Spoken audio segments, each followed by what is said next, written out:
When Dolores Jordan visits a luxury store to buy a watch for her granddaughter's graduation, the sales manager rudely suggests she can't afford it and should shop elsewhere. Humiliated but dignified, she leaves without revealing who she is. The mother of basketball legend Michael Jordan. When Michael learns what happened, he doesn't seek revenge. Instead, mother and son return to the store together on a mission not of shame, but transformation. What follows will change not just one store, but an entire industry. As Dolores's graceful response inspires a movement teaching that true dignity isn't earned through wealth or status. It's every person's birthright. The late afternoon sun cast long shadows across Chicago's magnificent mile as Dolores Jordan made her way along the bustling sidewalk.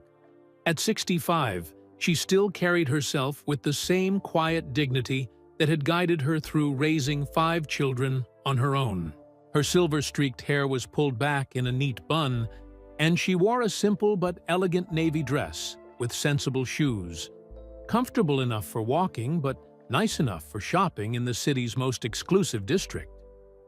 Dolores paused outside, the gleaming storefront of Platinum Elite.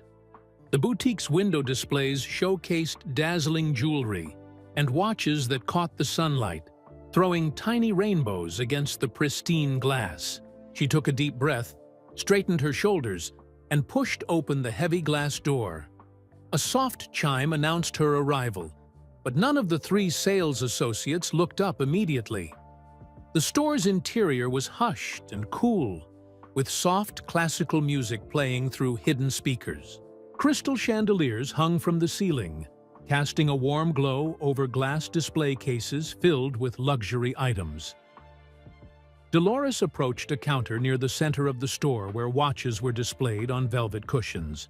She had been saving for months to buy a special graduation gift for her granddaughter Jasmine, who was finishing college next month. Michael had offered to buy it, of course, but Dolores had always valued her independence. "I'd like to look at that watch, please," she said, pointing to a sleek silver timepiece with a mother-of-pearl face. The young female associate behind the counter glanced up briefly, then caught the eye of another employee across the room. Something passed between them, a look Dolores had seen many times before. It was quick, almost imperceptible, but Dolores recognized it instantly. Judgment. "Just a moment," the associate said, her voice polite but cool. She disappeared into a back room. Dolores waited patiently, gazing at the other watches in the display case. She could afford any of them now, a fact that still sometimes surprised her. There had been a time when buying even a simple digital watch for one of her children had required careful budgeting. After several minutes, a man in his early 40s approached. His charcoal suit was impeccably tailored, and a diamond tie pin glinted at his throat. The name tag on his lapel read, "Bradley Williams, Sales Manager." "May I help you?" he asked, his tone suggesting he doubted he could. "Yes," Dolores replied, with a warm smile. "I'm interested in that watch for my granddaughter's graduation." Bradley's eyes moved from Dolores's face to her dress, down to her sensible shoes, then back up. His expression shifted almost imperceptibly.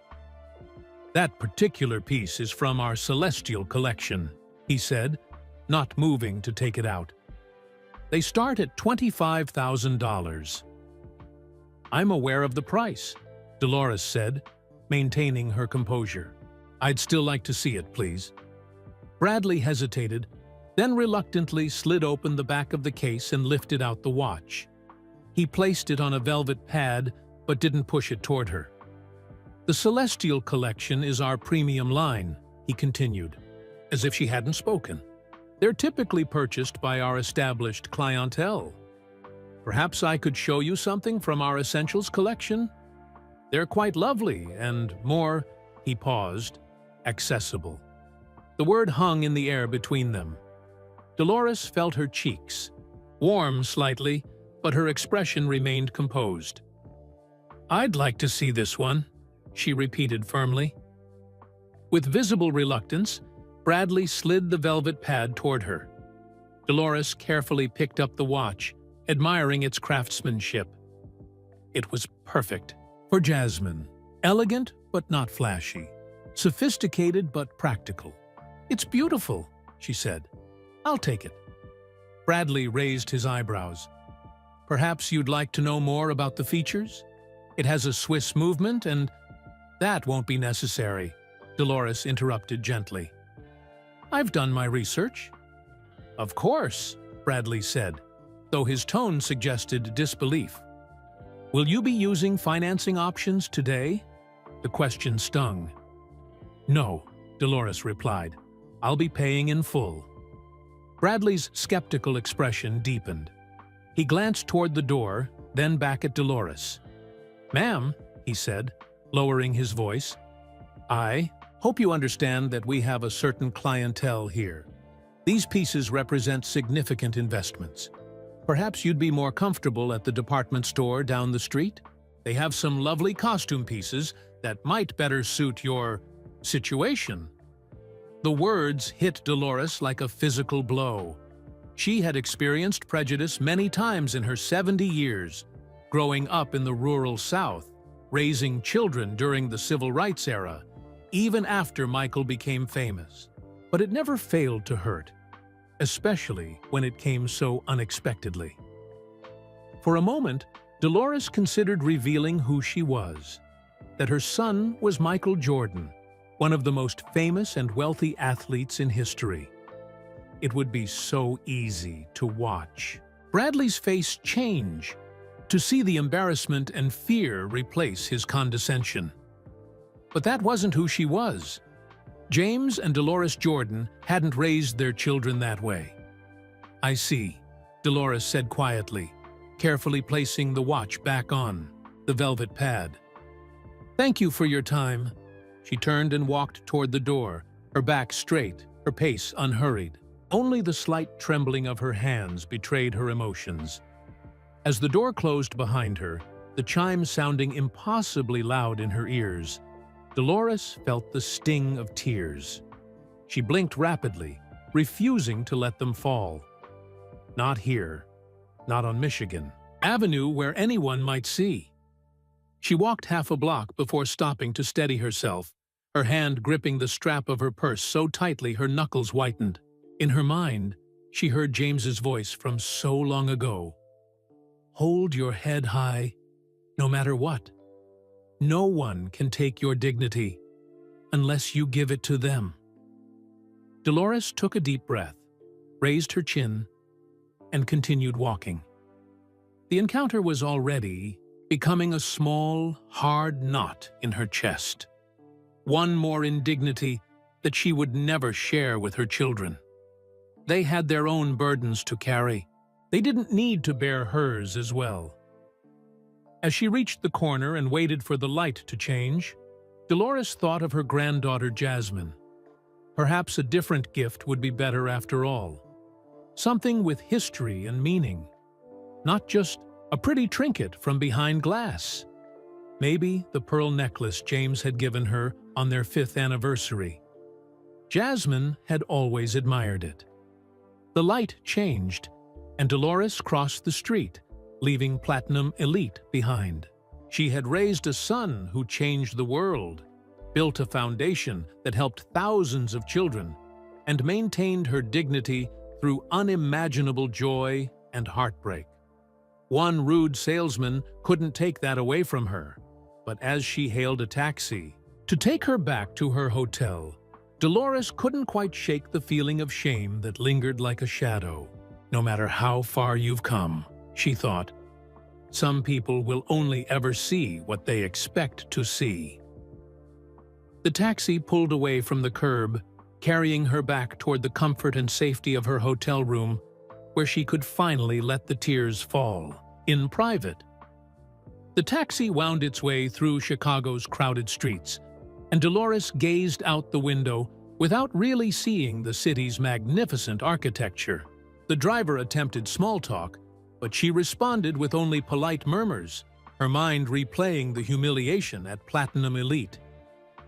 An hour later, safely behind the closed door of her hotel room, Dolores finally allowed her composure to crumble. She sat on the edge of the bed, her shoulders shaking with silent sobs.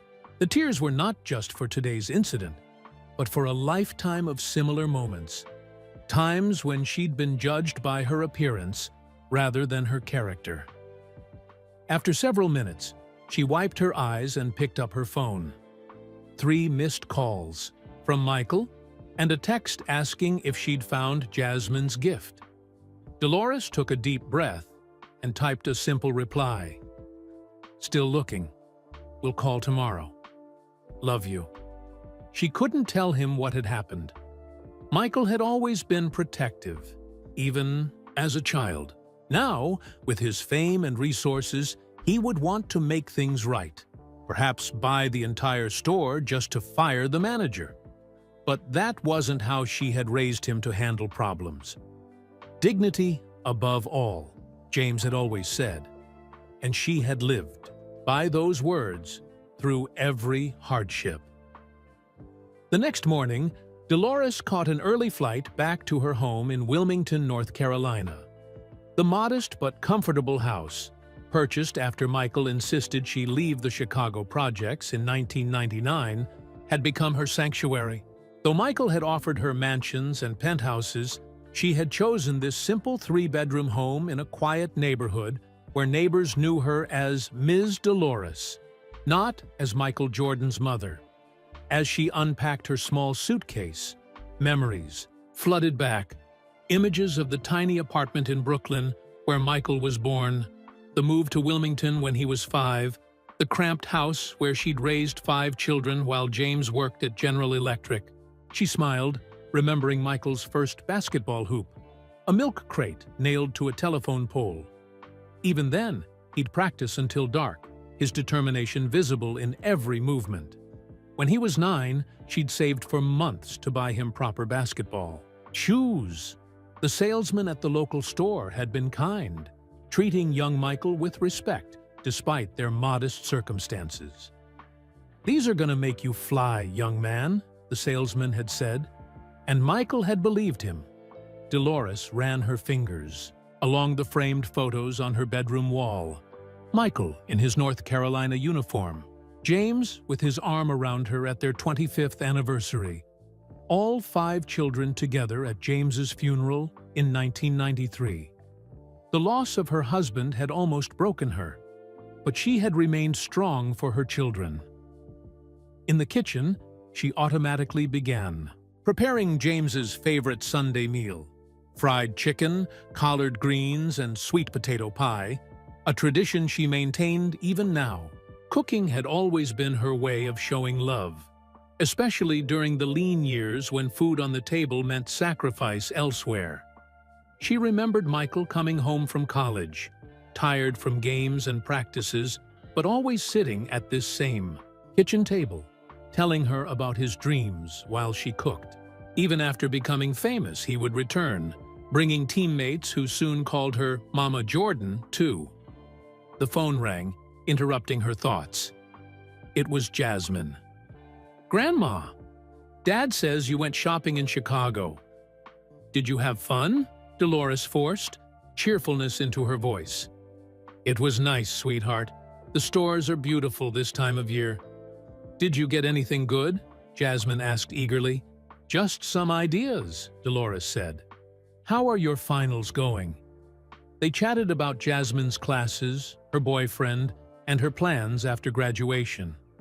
Throughout the conversation, Dolores carefully steered away from any mention of Chicago or shopping.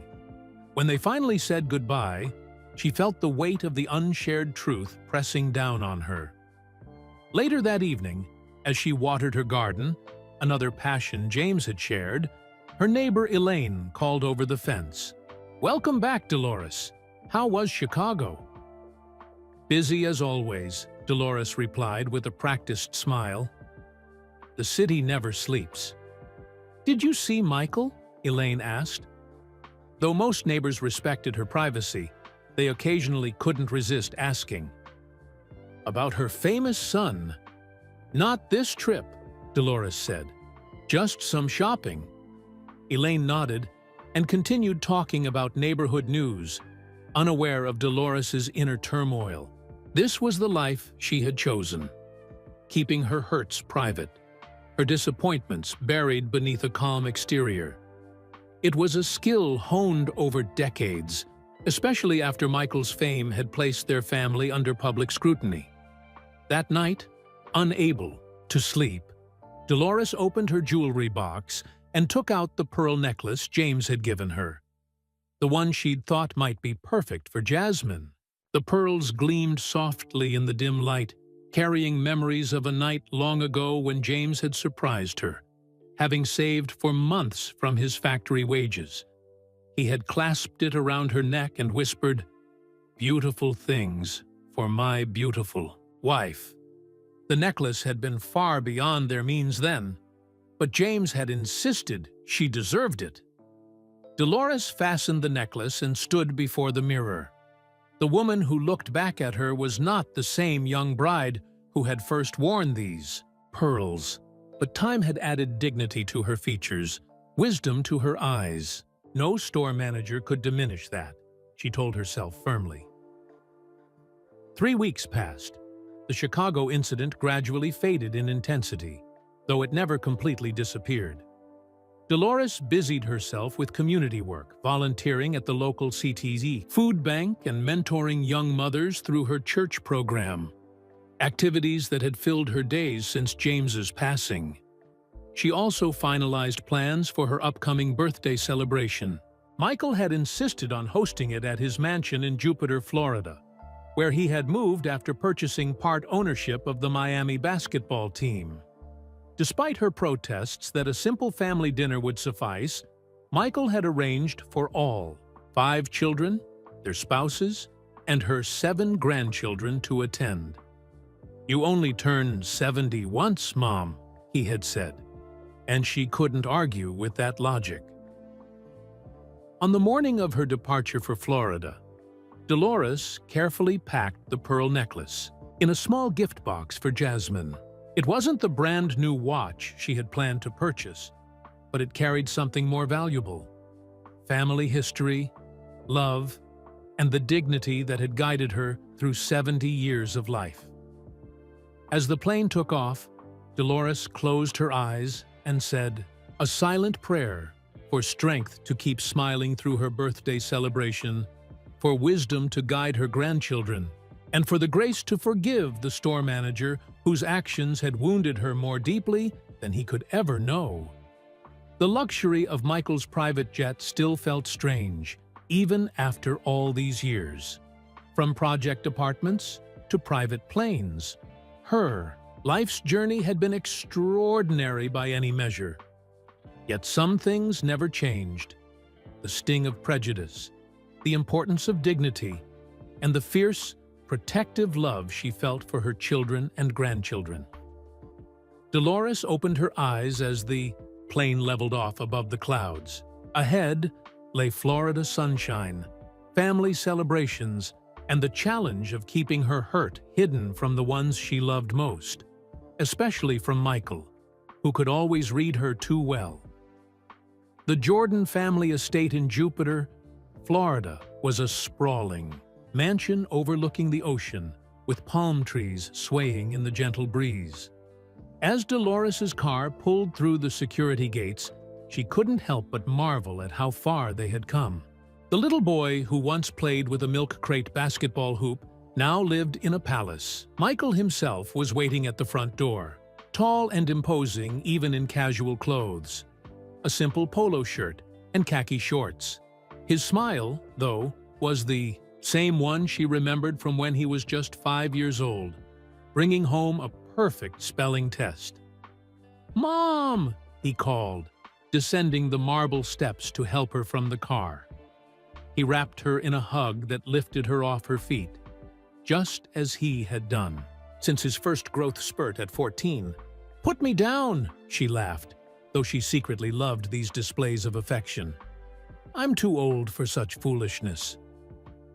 "Never too old," Michael replied, but he set her gently on her feet. "Happy birthday, Mom." Inside, the house was already filled with family. Jeffrey and Roslyn had arrived from Washington. Larry and Brenda were there with their teenagers. Dolores's daughters, Dolores and Sharon, were arranging flowers in the great room. Grandchildren of various ages ran through the halls, their laughter echoing off the high ceilings. "Grandma's here!" someone shouted, and suddenly Dolores was surrounded by hugging children and grandchildren. "Let her breathe," Michael laughed, shooing them back. "Mom, why don't you rest before dinner? I've set up the blue guest suite for you, the one with the ocean view you like." Dolores nodded gratefully. The journey, despite the comfort of the private jet, had tired her more than she cared to admit. In her room, she unpacked slowly, placing the small box with Jasmine's pearl necklace on the dresser. She would give it to her granddaughter after dinner. A soft knock at the door interrupted her thoughts. It was Jasmine herself, beautiful in a summer dress, her hair styled in soft waves around her face. "Grandma," she said, hugging Dolores tightly. "I missed you." "I missed you too, sweetheart," Dolores replied, holding her close. Of all the grandchildren, Jasmine reminded her most of Michael. Not just in her confident stride or her competitive spirit, but in the gentle heart she kept hidden beneath a tough exterior. "Dad went all out for your birthday," Jasmine said, perching on the edge of the bed. "Wait till you see the cake. And the guests, I think he invited half of Miami." Dolores sighed. "I told him a simple family dinner would be enough." "You know, Dad," Jasmine grinned. "Nothing is ever simple with him." They chatted about Jasmine's upcoming graduation from the University of North Carolina, Michael's alma mater, and her plans to join the family's charitable foundation afterward. As they talked, Dolores found herself studying her granddaughter's wrist, bare of any watch. Perhaps the pearls would be welcome after all.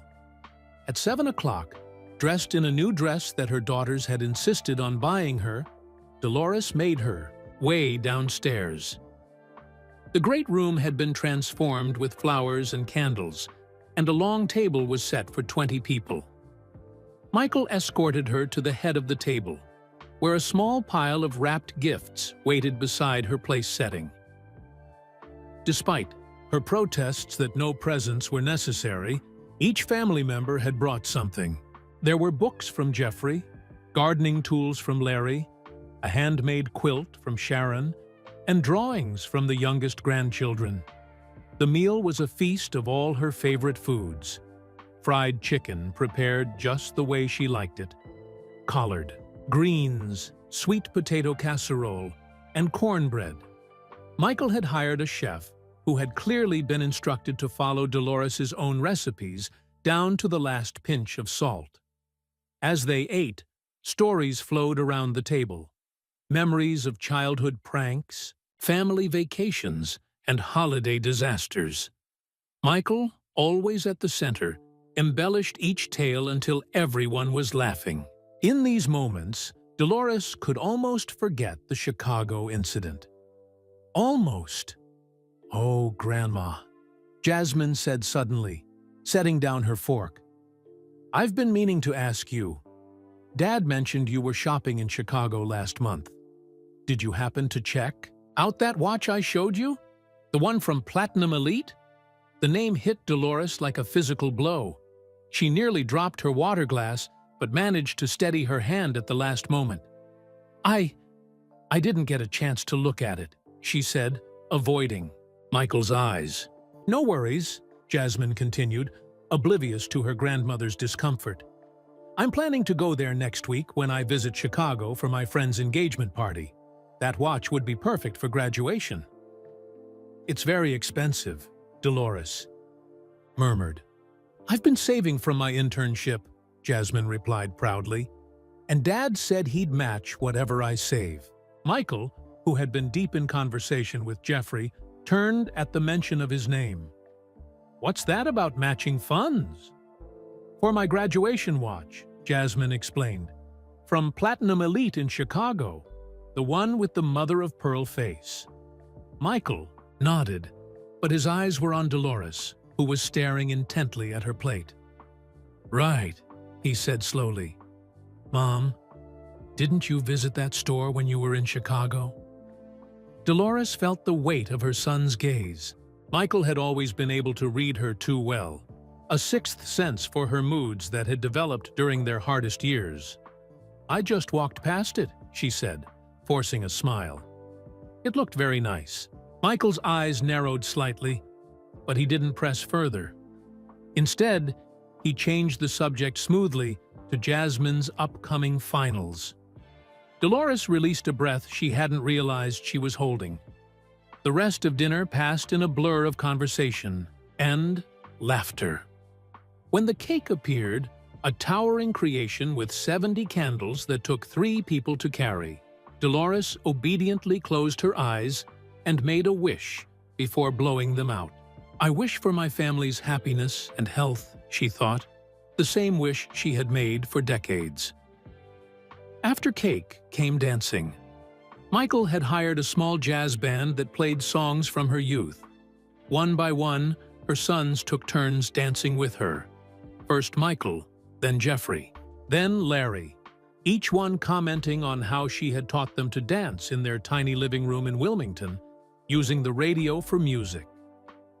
As the evening wore on, the younger children grew tired and were taken upstairs by their parents. The adults moved to the terrace overlooking the ocean, where coffee and dessert liqueurs were served.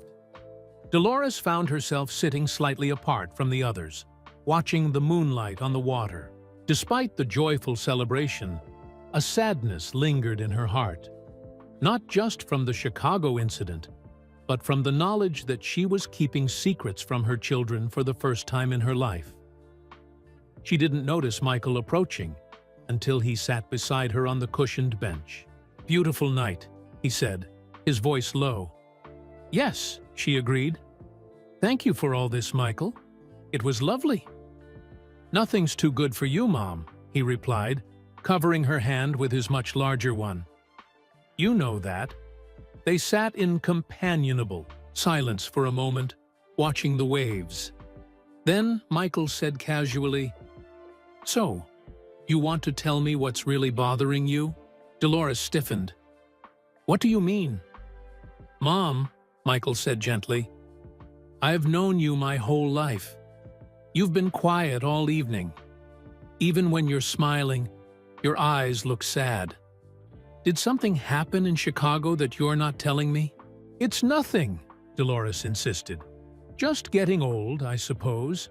Birthdays make you think about time passing."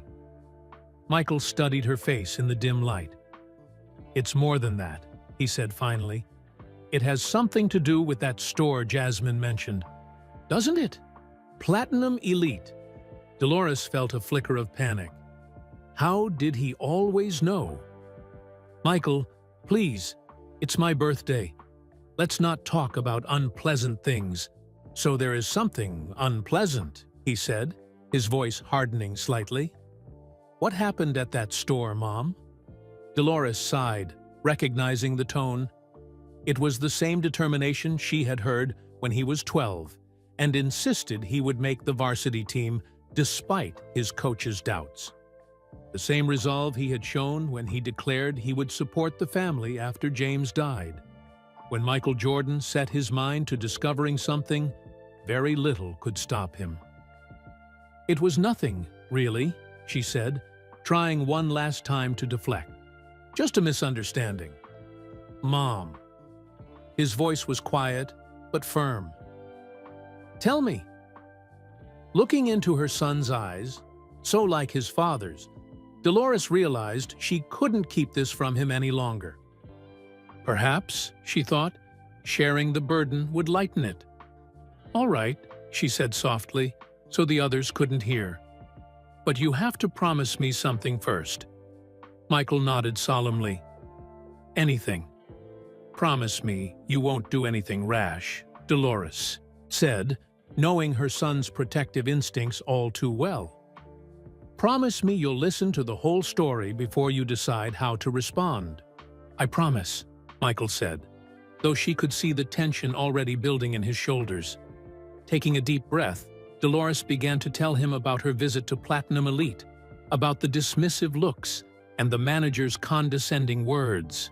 As she spoke, she watched Michael's expression change from concern to disbelief to a controlled anger she recognized all too well.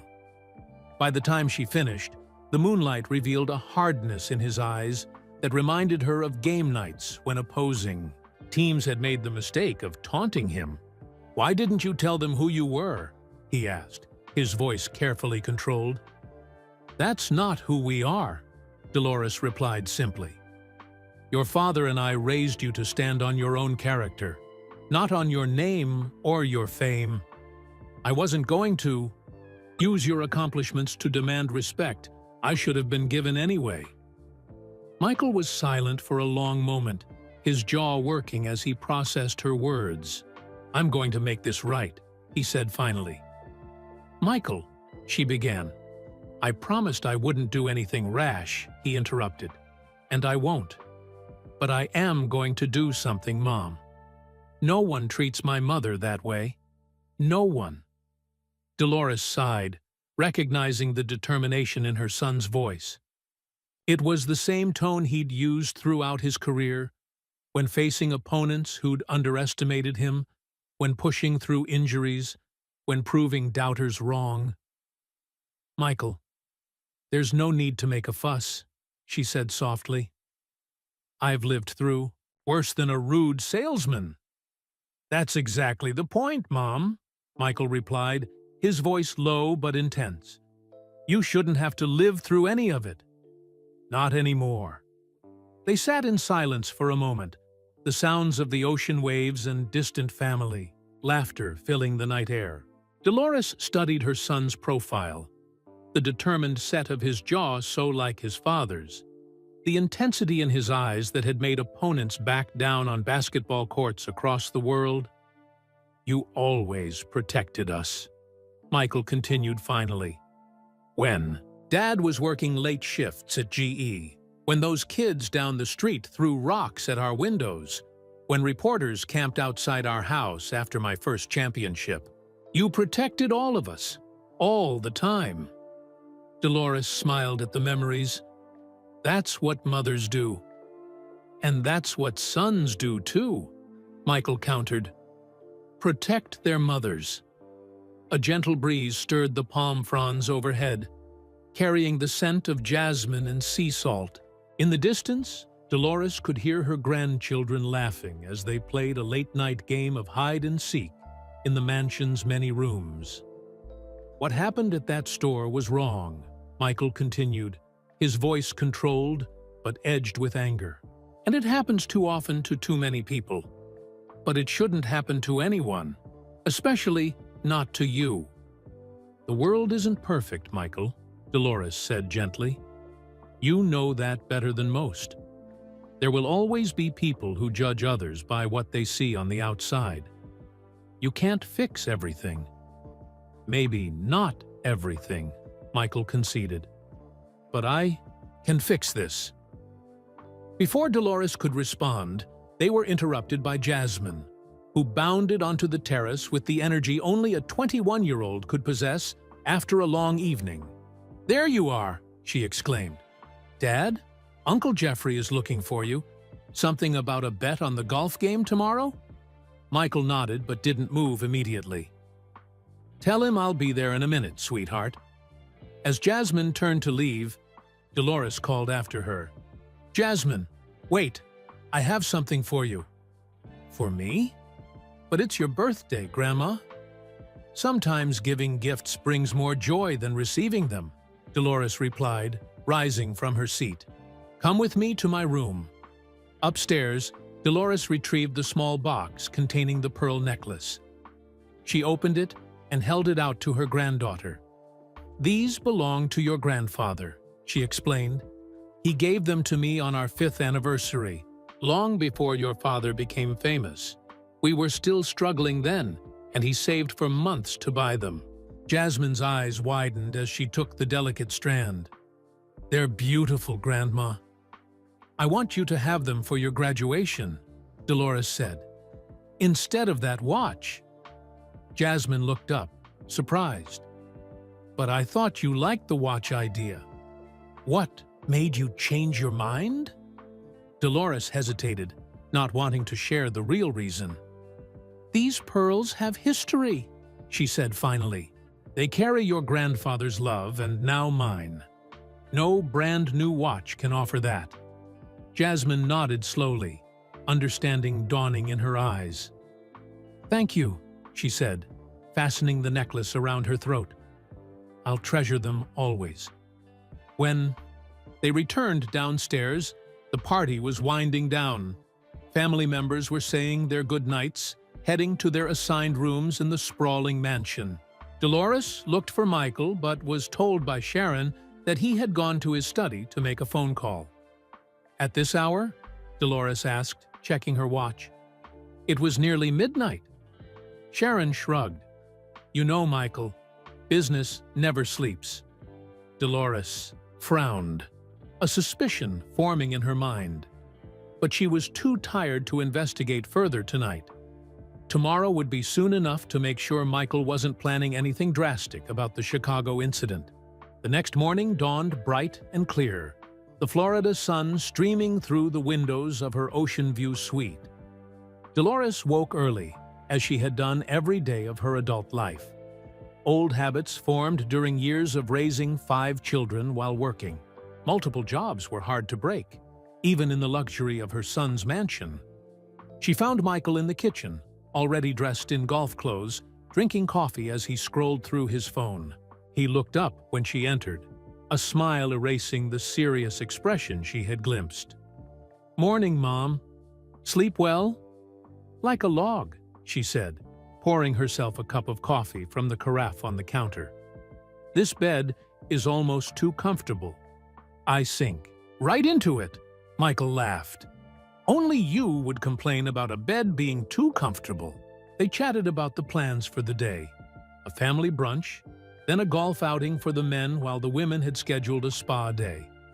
Through it all, Dolores watched her son carefully. Something was different about him this morning. A subtle tension in his shoulders, an occasional distant look in his eyes when he thought she wasn't watching. When Jeffrey entered the kitchen, greeting them both with a cheerful, "Good morning," before heading straight for the coffee, Dolores decided to seize her opportunity.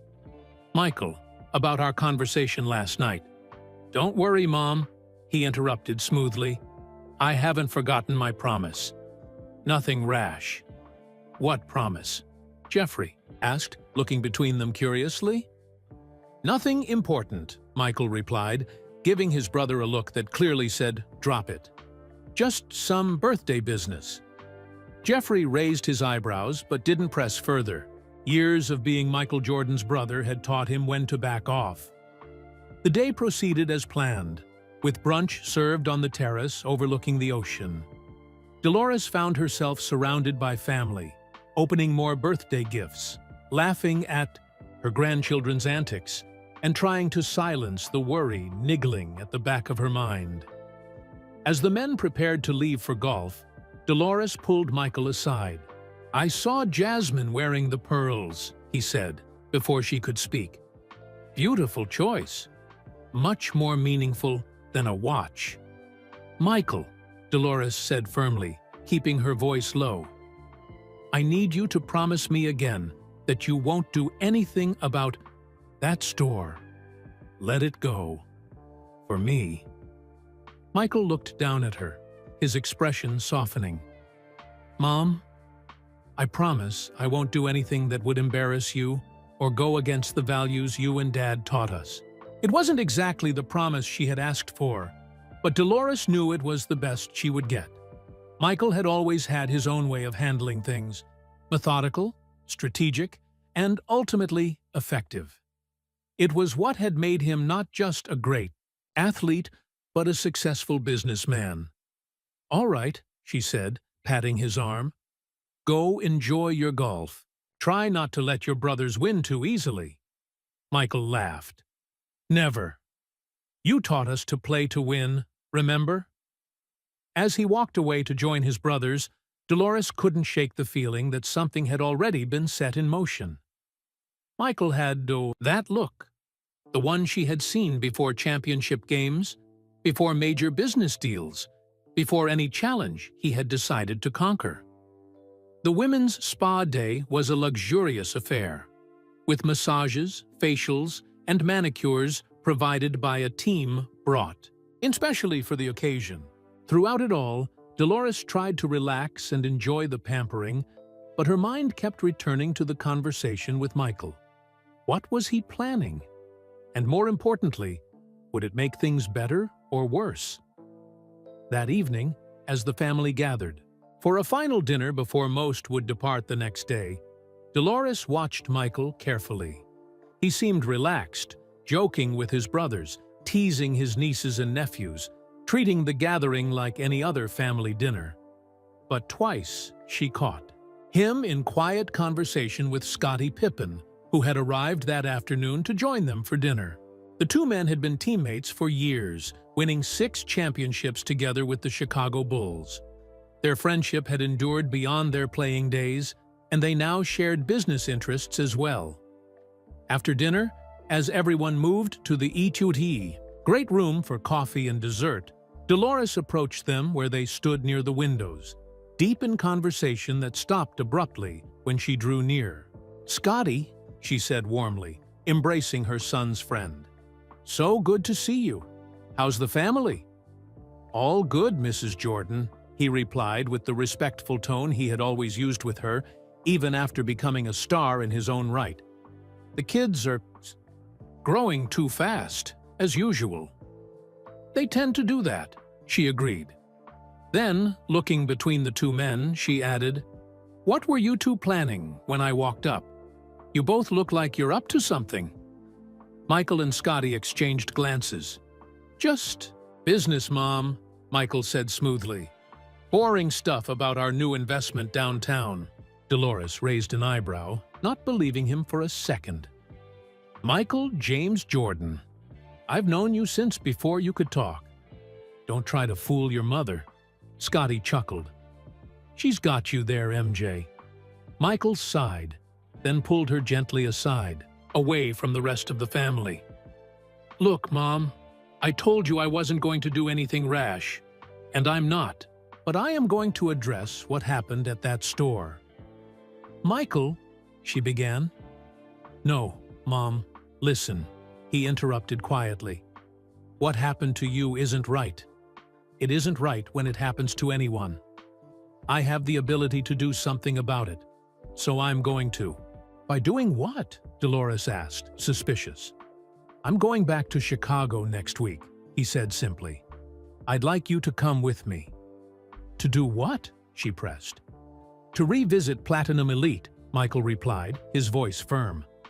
Together, Dolores felt a flash of panic. "No, absolutely not. I'm not going back there to be humiliated again." "You won't be," Michael promised. "Trust me, Mom. I've thought this through. No public confrontation, no embarrassment. Just you and me, handling this the right way." "The right way according to whom?" Dolores challenged. Michael's expression softened. "The right way according to you and Dad. The way you taught us to handle problems, with dignity, with purpose, and with an eye toward making things better, not just making a point." Dolores studied her son's face, searching for signs of the impulsive anger she had feared. Instead, she saw calm determination and a thoughtfulness that reminded her, with a pang, of James. "Tell me exactly what you're planning," she said finally. "Not yet," Michael replied. "I'm still working out some details with Scotty, but I promise you this. It will be something that honors the values you and Dad instilled in us. Something that makes a difference, not just a statement." For a long moment, Dolores considered her options. She could refuse to go, but she knew her son well enough to know he would proceed without her. At least if she went along, she might have some influence over whatever he was planning. "All right," she said at last. "I'll go with you, but on one condition." "Name it," Michael said. "If at any point I think what you're doing isn't right, isn't what your father would approve of, you'll stop. Immediately." Michael nodded solemnly. "Deal." As they rejoined the family gathering, Dolores felt a curious mixture of apprehension and relief. Whatever Michael was planning, at least she would be there to guide him, just as she had done since he was small. And perhaps, she thought, as she watched him laughing with his siblings, this might be a chance to turn an ugly incident into something positive. After all, wasn't that what she and James had always taught their children? Not to run from problems, but to face them head-on and try to make things better. Still, as the evening wore on, she couldn't help wondering exactly what her son had in mind for Platinum Elite, and whether it would bring the healing she needed or only reopen the wound she had tried so hard to forget. The morning after the family celebration, most of the Jordan clan departed. Jeffrey back to Washington, Sharon to her home in Pennsylvania, Larry and his family to North Carolina. By early afternoon, only Michael, Jasmine, and Dolores remained at the sprawling Florida estate, along with Scottie Pippen, who had extended his stay at Michael's request. Michael's private jet was scheduled to take Dolores back to Wilmington the following day, giving her one more night in Florida. She spent the morning walking along the private beach, gathering shells and watching pelicans dive into the turquoise water, while Michael and Scottie closeted themselves in Michael's home office. When she returned to the house around noon, Jasmine was waiting for her on the terrace with a glass of iced tea. "Dad and Uncle Scottie have been in there for hours," Jasmine said, nodding toward the closed office door. "Something about Chicago." Dolores felt a flicker of unease. "Did they say what?" "Not really," Jasmine replied, playing with the pearl necklace at her throat. "Just that they're planning a trip next week. Dad asked if I wanted to go with you guys, but I have finals." Dolores nodded, relieved that at least Jasmine wouldn't be involved in whatever Michael was planning. The last thing she wanted was for her granddaughter to witness her humiliation, even secondhand. "Probably just some business with the team," Dolores said casually, sipping her tea. But she knew better. Michael rarely spent hours planning routine business matters, and he certainly didn't involve Scottie in team decisions these days. Later that afternoon, as Dolores was packing for her return trip, there was a knock at her door. It was Michael, looking simultaneously serious and energized, an expression she recognized from his playing days before important games. "Got a minute, Mom?" he asked, stepping into the room when she nodded. "We should talk about next week." Dolores sat on the edge of the bed, gesturing for him to take the chair by the window. "I'm listening." "We're flying to Chicago on Tuesday," Michael began. "I've booked us rooms at the Peninsula, the same place you stayed last time. On Wednesday morning, we're going to visit Platinum Elite." "To do what, exactly?" Dolores asked, her apprehension growing. Michael leaned forward, resting his elbows on his knees. "To have a conversation," he said simply, "with the manager who treated you poorly, and with the owner of the store." "And if I don't want to have that conversation?" Dolores challenged. "Then I'll respect that," Michael replied evenly. "But I think it would be powerful, for them and for you. Not a confrontation, Mom. An education." Dolores sighed, studying her son's face. The determination she saw there was tempered with something else, a thoughtfulness that reassured her. "Have you already contacted the store?" she asked. Michael nodded. "Scottie made a call this morning. He didn't mention you or what happened. Just said that I'm interested in visiting the store next week to discuss a potential business opportunity." "What business opportunity?" Dolores asked suspiciously. A small smile tugged at the corner of Michael's mouth. That's for them to wonder about until we get there. Trust me, Mom. No store owner in Chicago is going to turn down a meeting with Michael Jordan. That evening, Dolores joined Michael and Scotty for dinner at Michael's Steakhouse in Jupiter, a short drive from the estate. The restaurant, like everything associated with her son, was impeccably designed. Elegant without being stuffy, luxurious without ostentation. As they settled into a private dining room, staff members greeted Michael with the perfect balance of respect and familiarity. Dolores watched with pride as her son spoke to each person by name, asking about families and remembering details from previous conversations. Once they were alone with their appetizers, Scotty turned to Dolores with a gentle smile. "Michael told me what happened at that store in Chicago," he said. "I'm sorry you had to experience that, Mrs. Jordan. No one should be treated that way, especially not you."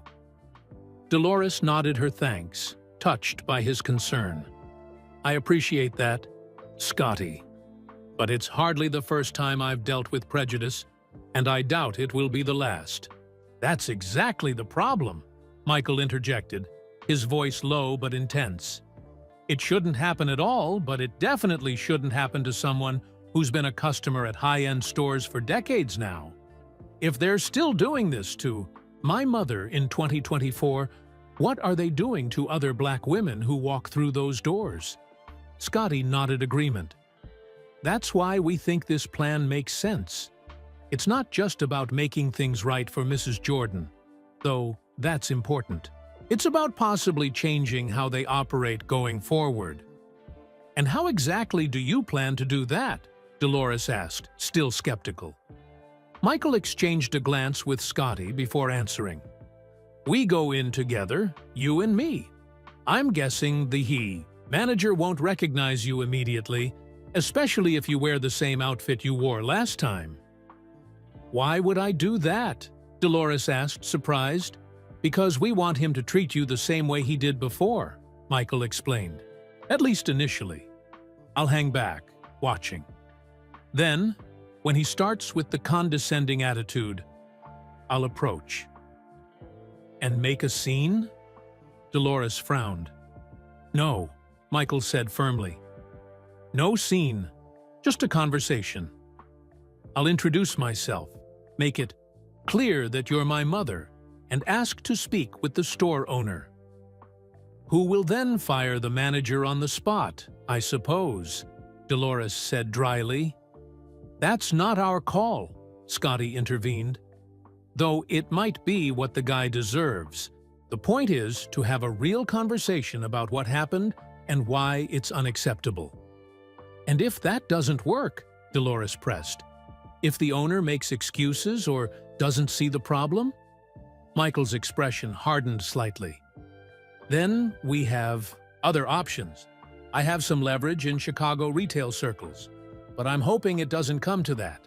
Dolores studied her son's face, remembering all the times she had seen that same determined look over the years, when he didn't make varsity as a sophomore and trained harder than anyone had ever seen.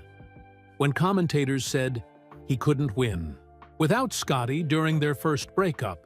When doctors said he couldn't come back from injuries that would have ended other careers. Michael Jordan had never been someone who accepted limitations or settled for less than what he believed was right. "What's the best outcome you're hoping for?" she asked finally. "Honestly," Michael replied, "I want them to understand what they did wrong and make real changes. Not just apologize to you, but commit to training their staff better, treating all customers with respect regardless of how they're dressed or what they look like. And if they do that," Scotty added, "Michael has some ideas for how to support their efforts. Maybe partner on something positive rather than just calling them out publicly." "That's why we need you there, Mom," Michael continued. "Not just to show them who they mistreated, but because you've always been better than me at turning negative experiences into teaching moments. Remember how you handled it when that reporter wrote that article calling me selfish after my first championship? Dolores smiled faintly at the memory. The reporter had written a scathing critique, suggesting that Michael cared more about individual stats than team success. She had invited the man to Sunday dinner at their home, where he had seen firsthand the values she had instilled in her. Son, that was different, she said. He was willing to listen.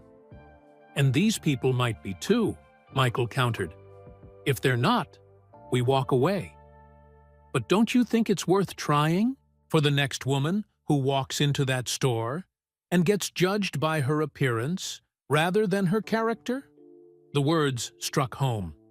Dolores had spent her life standing up not just for herself, but for others, her children, her community, the young mothers she mentored through her church. Perhaps this was another opportunity to make a difference, albeit in a setting she hadn't chosen. I'll think about it, she said finally. No promises yet. Michael nodded, accepting her answer for now. The rest of the dinner passed pleasantly, with Scotty sharing stories about his children and Michael discussing Jasmine's post-graduation plans. By the time they returned to the estate, the tension had eased, though Dolores's mind was still turning over the possibilities. That night, she lay awake in the luxurious guest suite, weighing her options. She could refuse to go to Chicago, letting Michael handle the situation on his own. That would be the easiest path, avoiding the potential for further humiliation or confrontation. But easy had never been her way. From raising 5 children while working multiple jobs to supporting Michael through the media scrutiny and pressure of his career, to rebuilding her life after James's tragic death, Dolores Jordan had never chosen the path of least resistance. And perhaps, she thought, as she finally drifted toward sleep, there was wisdom in Michael's approach. Not confrontation for its own sake, but a chance to transform an ugly incident into something constructive. The way she had always taught her children to handle adversity. The next morning, as she prepared to board Michael's private jet for her return to Wilmington, Dolores made her decision. I'll go with you to Chicago, she told Michael as they stood on the tarmac. But we do this my way. No anger, no threats. Just honest conversation about why what happened was wrong and how it can be fixed. Michael grinned, the same boyish smile that had lit up her heart since he was a toddler. Your way is always better than mine anyway, Mom, he said, hugging her tightly. That's why I need you there. As the jet lifted off, carrying her back to the quiet comfort of her Wilmington home, Dolores felt a curious mixture of apprehension and anticipation. Whatever happened at Platinum Elite next week would not erase the sting of her previous visit, but perhaps it could transform it into something meaningful, not just for her, but for others who might walk through those doors in the future. And in the end, wasn't that what James would have wanted? Not revenge or public humiliation, but progress. The quiet, persistent work of making the world a little better, one interaction at a time. Tuesday morning arrived cold and clear in Chicago, with a brisk wind blowing off Lake Michigan. Dolores stood at the window of her suite at the Peninsula Hotel, watching the early morning bustle on Michigan Avenue below. The same luxury shops that had lined the street during her last visit gleamed in the spring sunshine, their windows displaying the latest fashions and accessories. In just 2 hours, she would return to Platinum Elite, not as an anonymous shopper, but as Michael Jordan's mother. The thought sent a flutter of nervous energy through her stomach. A gentle knock at the door interrupted her thoughts. Michael entered, dressed in a perfectly tailored charcoal suit, his expression a mixture of concern and determination. "Ready? For breakfast, Mom?" he asked, studying her face. "Nearly," she replied, turning from the window. "Just need to finish getting dressed." Michael glanced at the outfit laid out on her bed. The same navy dress and sensible shoes she had worn during her previous visit to the boutique. His jaw tightened slightly, but he simply nodded. "I'll wait for you in the dining room," he said. "Take your time." Over breakfast in the hotel's elegant restaurant, they reviewed their plan one final time. Michael would enter the store first, hanging back near the door while Dolores approached the counter. When the same sales manager appeared, they would see if he recognized her or repeated his dismissive behavior. Only then would Michael step forward. "Remember," Dolores said firmly, buttering a piece of toast, "no anger, no public confrontation." "I remember," Michael assured her, though his expression remained serious. "This isn't about embarrassing them, Mom. It's about education." At precisely 10 o'clock, their car pulled up outside Platinum Elite. The store had just opened for the day, and through the gleaming windows, Dolores could see only a few employees moving about, arranging displays and preparing for the day's customers. "Ready?" Michael asked, as the driver held the door open. Dolores took a deep breath and nodded. "As I'll ever be." As planned, Michael entered first, positioning himself near a display of men's watches, his tall figure partially concealed by a decorative pillar. Despite being one of the most recognizable people in America, he had a way of blending into backgrounds when he chose to, a skill developed during years of trying to maintain some privacy in a very public life. Dolores entered seconds later, her heart pounding despite her outward composure. The store looked exactly as it had during her previous visit. The same crystal chandeliers, the same plush carpet, the same soft classical music playing through hidden speakers. She moved directly to the counter where watches were displayed, focusing on the very piece she had asked to see weeks earlier, a sleek silver timepiece with a mother-of-pearl face. As if on cue, the same young female associate who had initially ignored her appeared, giving Dolores the same quick, dismissive glance. "May I help you?"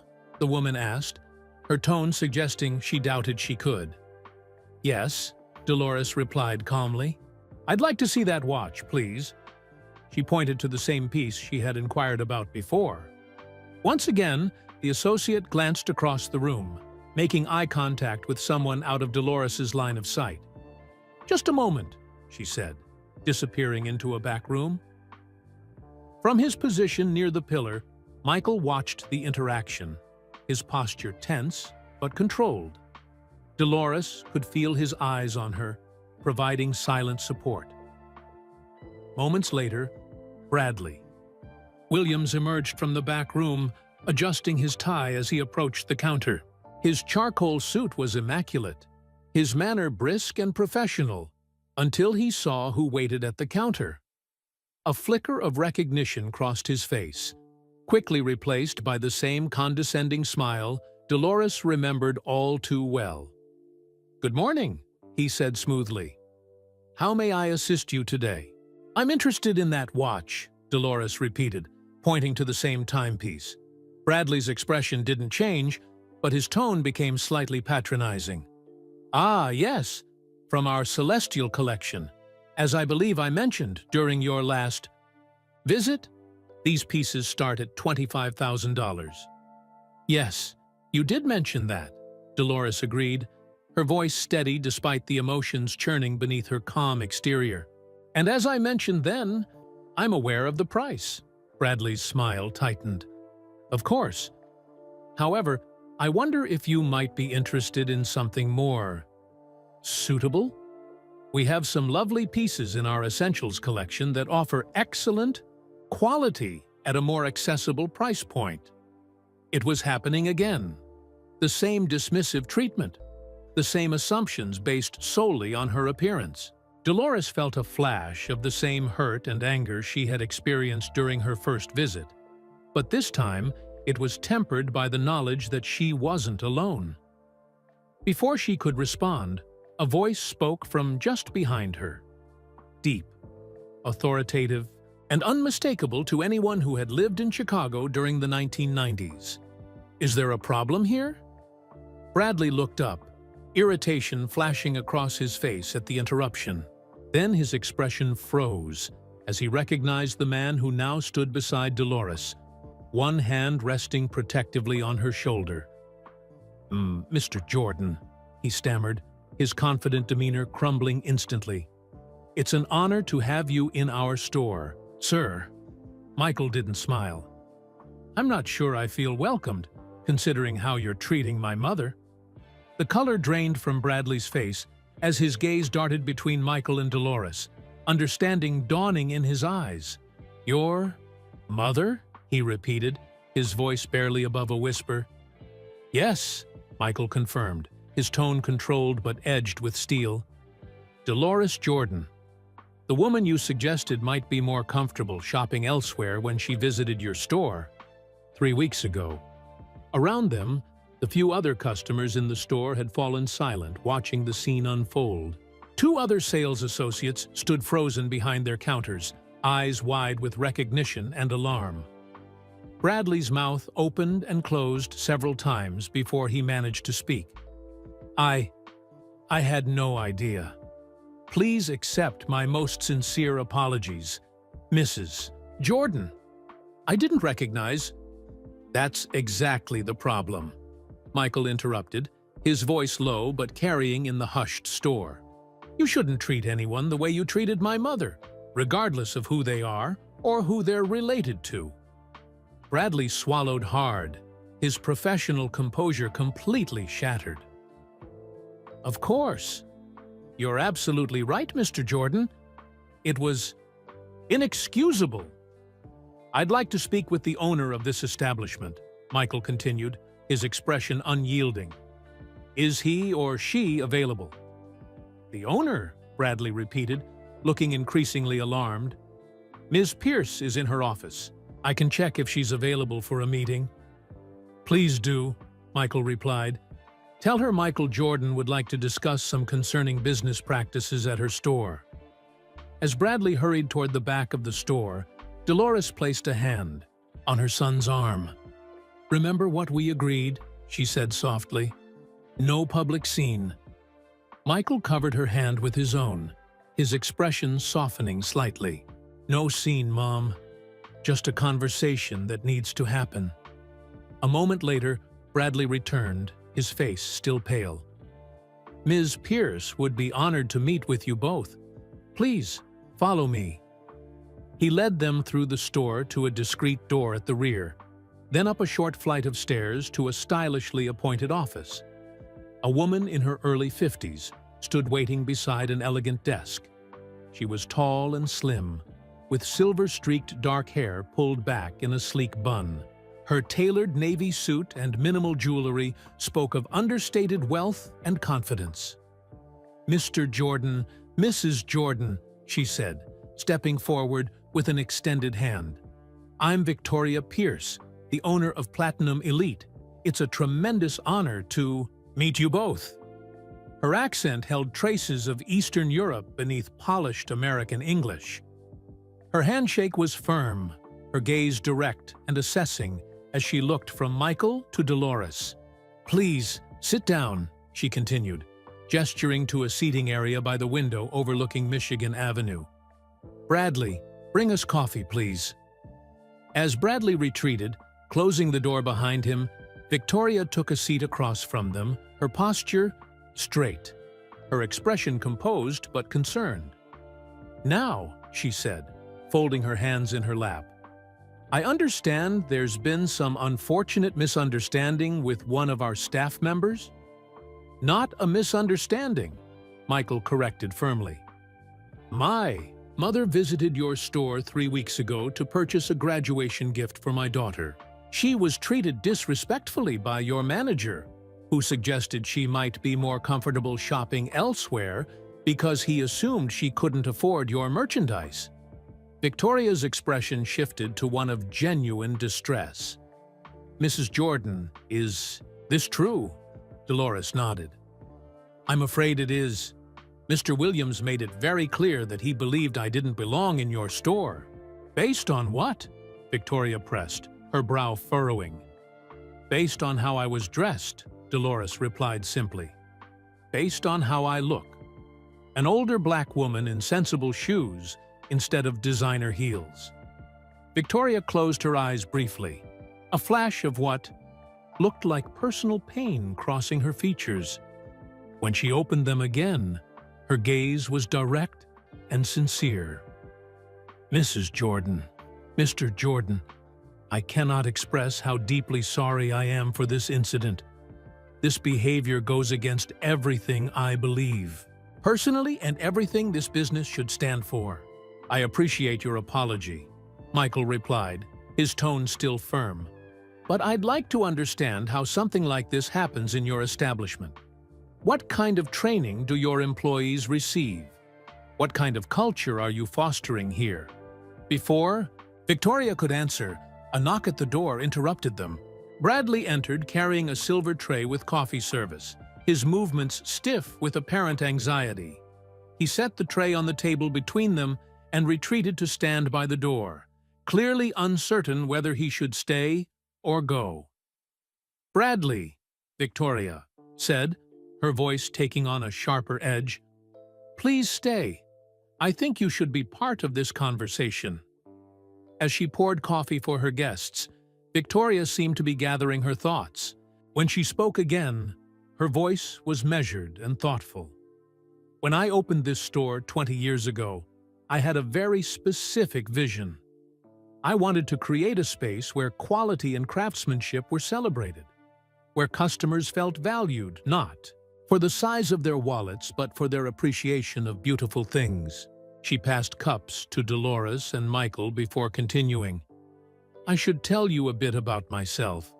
I came to this country from Ukraine as a refugee when I was 19 years old. I had nothing, no money, no connections, barely any English. I worked as a cleaner in a jewelry store on Jewelers Row, studying the business at night, saving every penny."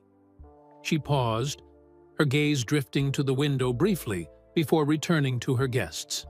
"The owner of that store treated me like I was invisible. Customers looked through me as if I didn't exist. When I finally saved enough to buy a simple pair of earrings from the very store where I scrubbed floors, the saleswoman asked if I was sure I could afford them." Michael's expression softened slightly as he began to understand where her story was headed. "I promised myself then that if I ever had my own store, everyone who walked through the door would be treated with dignity," Victoria continued. "Everyone would be valued, regardless of what they wore or how they looked." She turned to Bradley, who stood uncomfortably by the door. "That was the founding principle of Platinum Elite, was it not, Bradley?" "Yes, Miss Pierce," he replied quietly. "Yet somehow," she continued, her voice hardening, "we have failed Mrs. Jordan not once, but twice. Please explain to me how this happened." Bradley shifted his weight, his gaze fixed on the floor. "I made assumptions," he said finally. "I judged Mrs. Jordan based on her appearance, not on who she was as a person. It was wrong, inexcusable." "Indeed it was," Victoria agreed. "And not just because she happens to be the mother of Michael Jordan, but because every single person who walks through our doors deserves to be treated with respect." She turned back to Dolores and Michael. "I won't make excuses for what happened. Bradley's behavior was completely contrary to our values, and there will be consequences." "What kind of consequences?" Michael asked, his voice level. Victoria met his gaze directly. "That depends partly on what you feel would be appropriate. Some might say he should be dismissed immediately." Bradley's head jerked up, his face paling further at this statement. Before Michael could respond, Dolores spoke, her voice gentle but firm. "Firing Mr. Williams won't solve the underlying problem," she said. "If the issue is one of culture and training, simply replacing him won't ensure that the next person behaves differently." Victoria looked at her with dawning respect. "What would you suggest, Mrs. Jordan?" Dolores considered for a moment, studying Bradley's tense posture and fearful expression. In him, she saw not just an arrogant salesman, but a symptom of a wider problem, one that firing a single employee wouldn't fix. "I believe in second chances," she said finally, "and in learning from mistakes. Perhaps Mr. Williams could be part of creating a solution rather than simply paying the price for the problem." Michael glanced at his mother, pride evident in his expression despite his lingering anger. Even now, faced with the man who had humiliated her, she was thinking of the bigger picture, of how to turn this incident into something constructive rather than merely punitive. Victoria nodded slowly. "That's a generous perspective, Mrs. Jordan. What kind of solution did you have in mind?" As the morning light streamed through the office windows, illuminating dust motes that danced in the air between them, the conversation turned from confrontation to collaboration. The hurt and anger that had brought them to this place began to transform into something more positive, the beginning of genuine change rather than simply the end of an unfortunate incident. And in that transformation, Dolores recognized the hand of James, whose spirit had always guided their family toward healing rather than harboring grudges, toward progress rather than retribution. In her heart, she knew he would be proud of the path they were choosing today. Victoria leaned forward in her chair, her expression thoughtful as she considered Dolores's words. "You're suggesting an approach focused on growth rather than punishment," she said. "That's refreshing in today's cancel culture." Bradley remained standing by the door, his posture stiff, but his expression shifting from fear to cautious hope. "I've always believed that most people deserve a chance to learn from their mistakes," Dolores replied. "My late husband James used to say that true character isn't about never failing. It's about what you do after you fail." Michael nodded, his initial anger visibly softening as he listened to his mother's wisdom. "Mom has always been the compass in our family," he said to Victoria. "When I wanted to quit basketball after not making varsity sophomore year, she wouldn't let me walk away. She made me face the disappointment and work harder." Victoria studied them both for a moment before turning to Bradley. "You understand what Mrs. Jordan is offering you? A chance to make amends rather than simply face consequences." "I do," Bradley replied, his voice subdued. "And I'm more grateful than I can express." "Don't be grateful yet," Michael said, his tone still carrying an edge. "Making real change is harder than simply losing a job and moving on.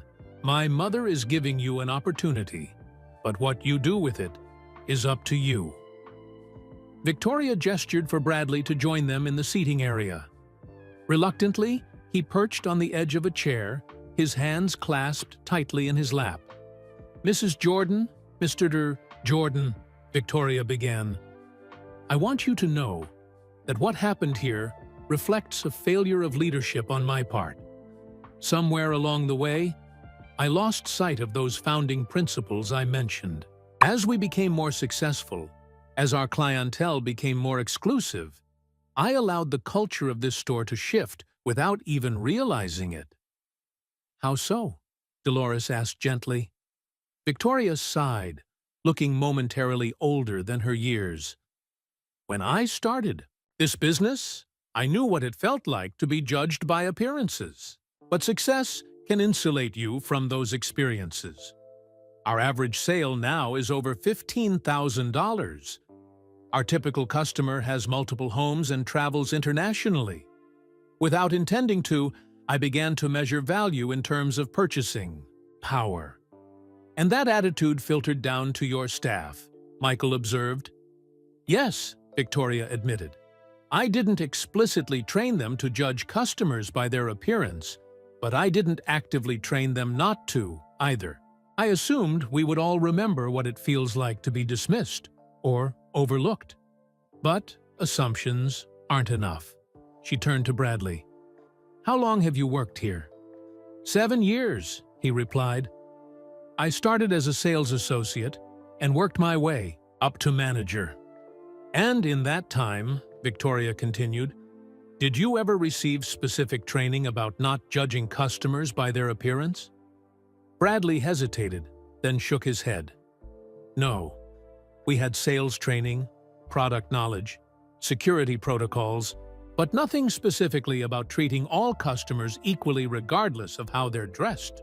That's my failure, Victoria said firmly, looking back to Dolores and Michael. And one I intend to correct. How? Michael asked, his businessman's mind clearly calculating possibilities and pitfalls. Victoria thought for a moment. We need a comprehensive training program focused on inclusivity and respect. Not just a one-day workshop that everyone forgets, but an ongoing commitment to treating every person who walks through our doors with dignity. That's a start, Dolores agreed.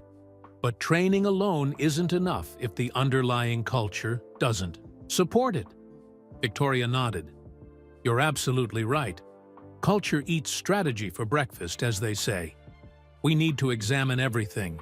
Our hiring practices, our incentive structures, even how we measure success. As the conversation continued, Bradley gradually began to participate, moving from defensive responses to thoughtful engagement. He admitted that sales associates received bonuses based on total sales volumes, creating an incentive to focus on customers who appeared wealthy and ignore those who didn't.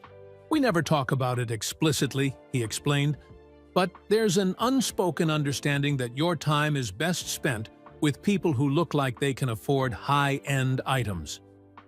And how do you determine that? Dolores asked pointedly. Bradley looked uncomfortable.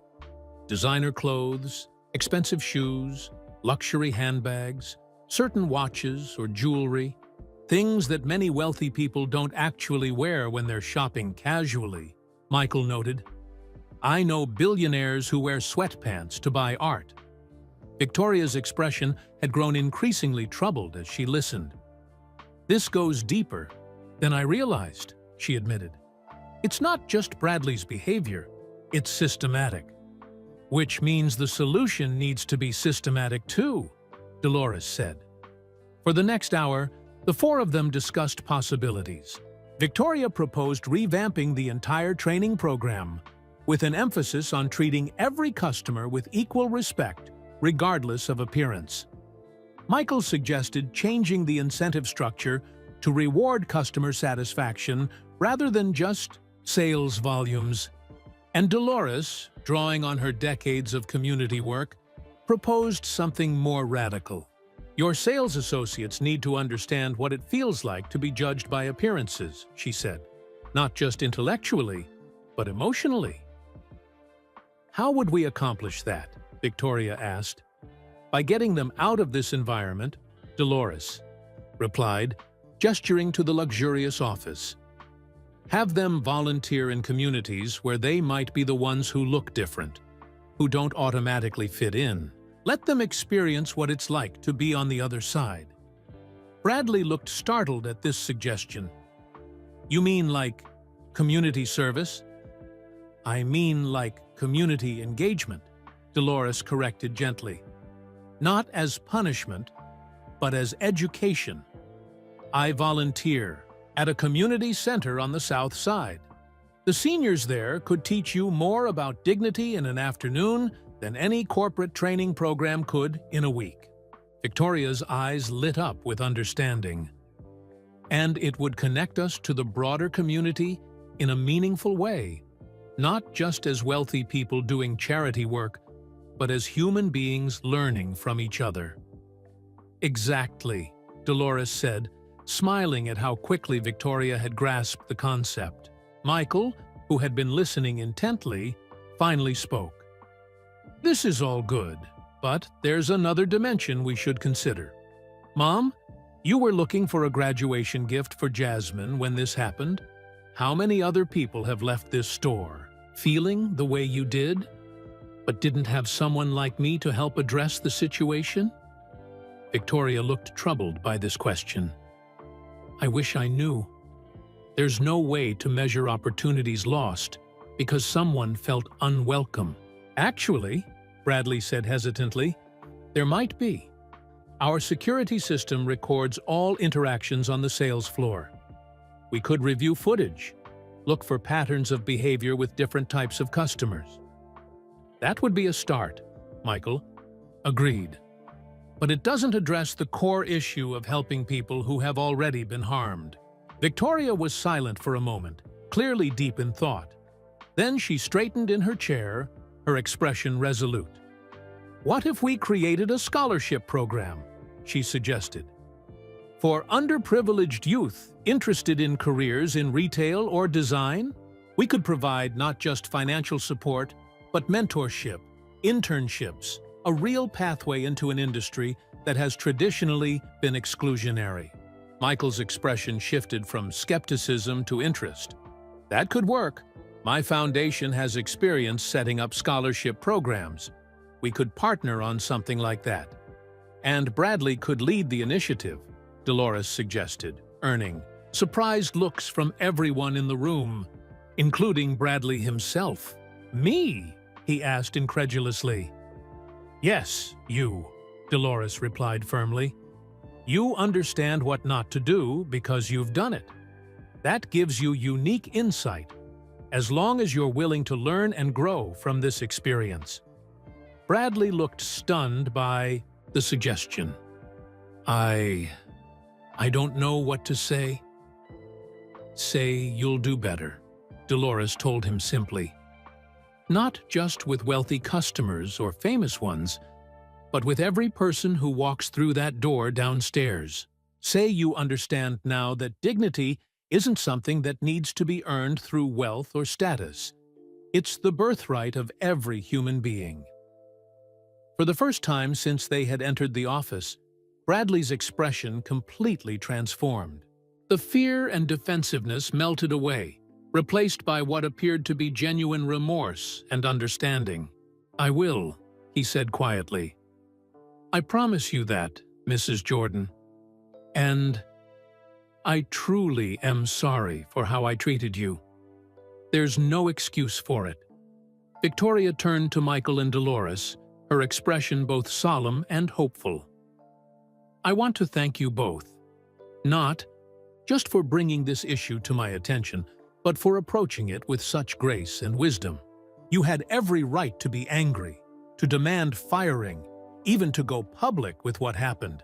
Instead, you've offered us a path forward that could genuinely make things better, not just here, but perhaps in the wider industry." Michael glanced at his mother, a small smile playing at the corners of his mouth. "The wisdom part is all, Mom. The grace, too. I was ready to buy this place just to fire everyone." Dolores placed a hand on her son's arm. "No, you weren't. You've always had a bigger heart than that, Michael. You just needed a reminder." As they prepared to leave, having sketched out the beginnings of a plan for transformation, Victoria walked them to the door of her office. "Mrs. Jordan," she said, her voice quiet but sincere, "would you consider coming back occasionally to help us implement these changes? Your perspective would be invaluable." Dolores considered the request. Her initial instinct was to decline, to put the whole unpleasant experience behind her. But then she thought of the young women who might walk into this store in the future. Women who, unlike her, didn't have a famous son to ensure they were treated with respect. "I'd be willing to consult," she said finally. "Not regularly, but perhaps quarterly, to review progress and offer suggestions." "Thank you," Victoria replied. clearly relieved. That's more than generous. As they made their way back downstairs to the main floor of the boutique, Dolores noticed that the atmosphere had subtly changed. The other sales associates, who had watched their manager escort Michael Jordan and his mother upstairs an hour earlier, now stood at respectful attention, their expressions a mixture of curiosity and apprehension. Michael paused at the watch counter where the whole incident had begun. "My mother was interested in that watch," he said to the young associate who had initially dismissed Dolores. "Perhaps you could show it to her properly this time." The woman, her face flushed with embarrassment, quickly moved to the display case. "Of course, Mr. Jordan. Mrs. Jordan, I'd be happy to show you our celestial collection." She carefully removed the silver watch with the mother-of-pearl face, placing it on a velvet pad and sliding it respectfully toward Dolores. "It's a beautiful piece," the associate said, her tone professional and courteous. "The mother-of-pearl face is sourced from sustainable operations in the South Pacific, and the movement is Swiss, hand-assembled by master craftsmen." Dolores examined the watch, turning it over in her hands. It was indeed beautiful, elegant without being flashy, sophisticated but practical, just right for Jasmine. "I'll take it," she said, looking directly at the young woman. "Wonderful choice," the associate replied, her manner now impeccably professional. "Would you like it gift-wrapped? We have several options available." "That would be nice," Dolores agreed. As the transaction was completed, Bradley emerged from the back office, his expression still subdued but his manner respectful. "Mrs. Jordan," he said quietly, "thank you again for your generosity of spirit today. I won't forget it." Dolores nodded acknowledgement, but didn't respond verbally. Some lessons were best reinforced by allowing people time to reflect on their own behavior without immediate reassurance. Outside on Michigan Avenue, as they walked back toward their waiting car, Michael placed a protective arm around his mother's shoulders. "Was that how you imagined it would go?" he asked. Dolores considered the question. "Not exactly," she admitted. "I thought there would be more defensiveness, more excuses." Victoria surprised me with her willingness to acknowledge the problem and take responsibility. "She impressed me, too," Michael agreed. "But the real star of the show was you, Mom. The way you handled that situation was masterful. You turned what could have been just another publicly shamed business into an opportunity for real change." Dolores smiled up at her son. "I had a good teacher," she said, thinking of James and his unfailing belief in addressing problems with dignity rather than anger. "And so did you." As they settled into the back seat of the car, Dolores held the small bag containing Jasmine's graduation gift. What had begun as a humiliating rejection had somehow transformed into something positive, not just a personal redemption, but the beginning of what might become meaningful change. "Do you think they'll follow through?" Michael asked as the car pulled away from the curb. "Or is this just damage control because of who we are?" "I don't know," Dolores admitted. "People often have good intentions in the moment, especially when faced with consequences. The real test comes later, when the immediate pressure is off." "That's why I want to stay involved," Michael said. "Make sure they actually implement the changes they promised." Dolores nodded agreement. "And that's why I agreed to consult. Not because I want to punish them, but because I want to help them succeed. Real change takes time and consistent effort. It doesn't happen overnight." As the car navigated through Chicago's busy streets, Dolores felt a weight lifting from her heart. The incident that had brought them here hadn't been erased. Nothing could do that. But it had been transformed from a painful memory into the beginning of something constructive. And in that transformation, lay the essence of what she and James had always tried to teach their children: that difficulties could become opportunities, that personal hurts could lead to broader healing, and that dignity was found not in avoiding problems, but in addressing them with wisdom and grace. Looking at Michael beside her, tall and confident yet still so clearly her son, Dolores felt a surge of pride. Despite fame and fortune that might have carried him far from the values of his upbringing, he had remembered the most important lessons. When faced with injustice, he had sought not revenge, but rectification. Not public humiliation, but private transformation. James would indeed be proud of the path they had chosen today. The next morning, Dolores and Michael had breakfast at a small cafe near their hotel, away from the bustle of Michigan Avenue. Despite the previous day's emotional journey, Dolores felt oddly at peace. She stirred her coffee slowly, watching as sunlight streamed through the window, casting golden patterns on the tablecloth. "What are you thinking about, Mom?" Michael asked, noticing her contemplative expression. "Your father," she replied simply. "How he always believed that true strength comes from how you handle difficulties, not from avoiding them." Michael nodded, his expression softening at the mention of James. Though it had been over 30 years since his father's tragic death, the loss still resonated deeply for all of them. "I was thinking about him yesterday too," Michael admitted. "When that store manager started apologizing all over himself, part of me wanted to make him squirm more. But then I heard Dad's voice in my head saying, 'The goal isn't to make people feel small, son. It's to help them grow.'" Dolores smiled, reaching across the table to squeeze her son's hand. "He would be so proud of the man you've become, Michael. Not because of the championships or the business success, but because of moments like yesterday, when you could have used your power to punish, but chose instead to use it to improve." Their conversation was interrupted by the arrival of Scottie Pippen, who joined them for breakfast as planned. After ordering coffee, he leaned forward eagerly. "So, how did it go? Do I need to help MJ buy a store so we can fire some people?" His tone was light, but his eyes were serious as they moved from Michael to Dolores. Michael grinned, shaking his head. "Not necessary. Mom worked her magic, as usual."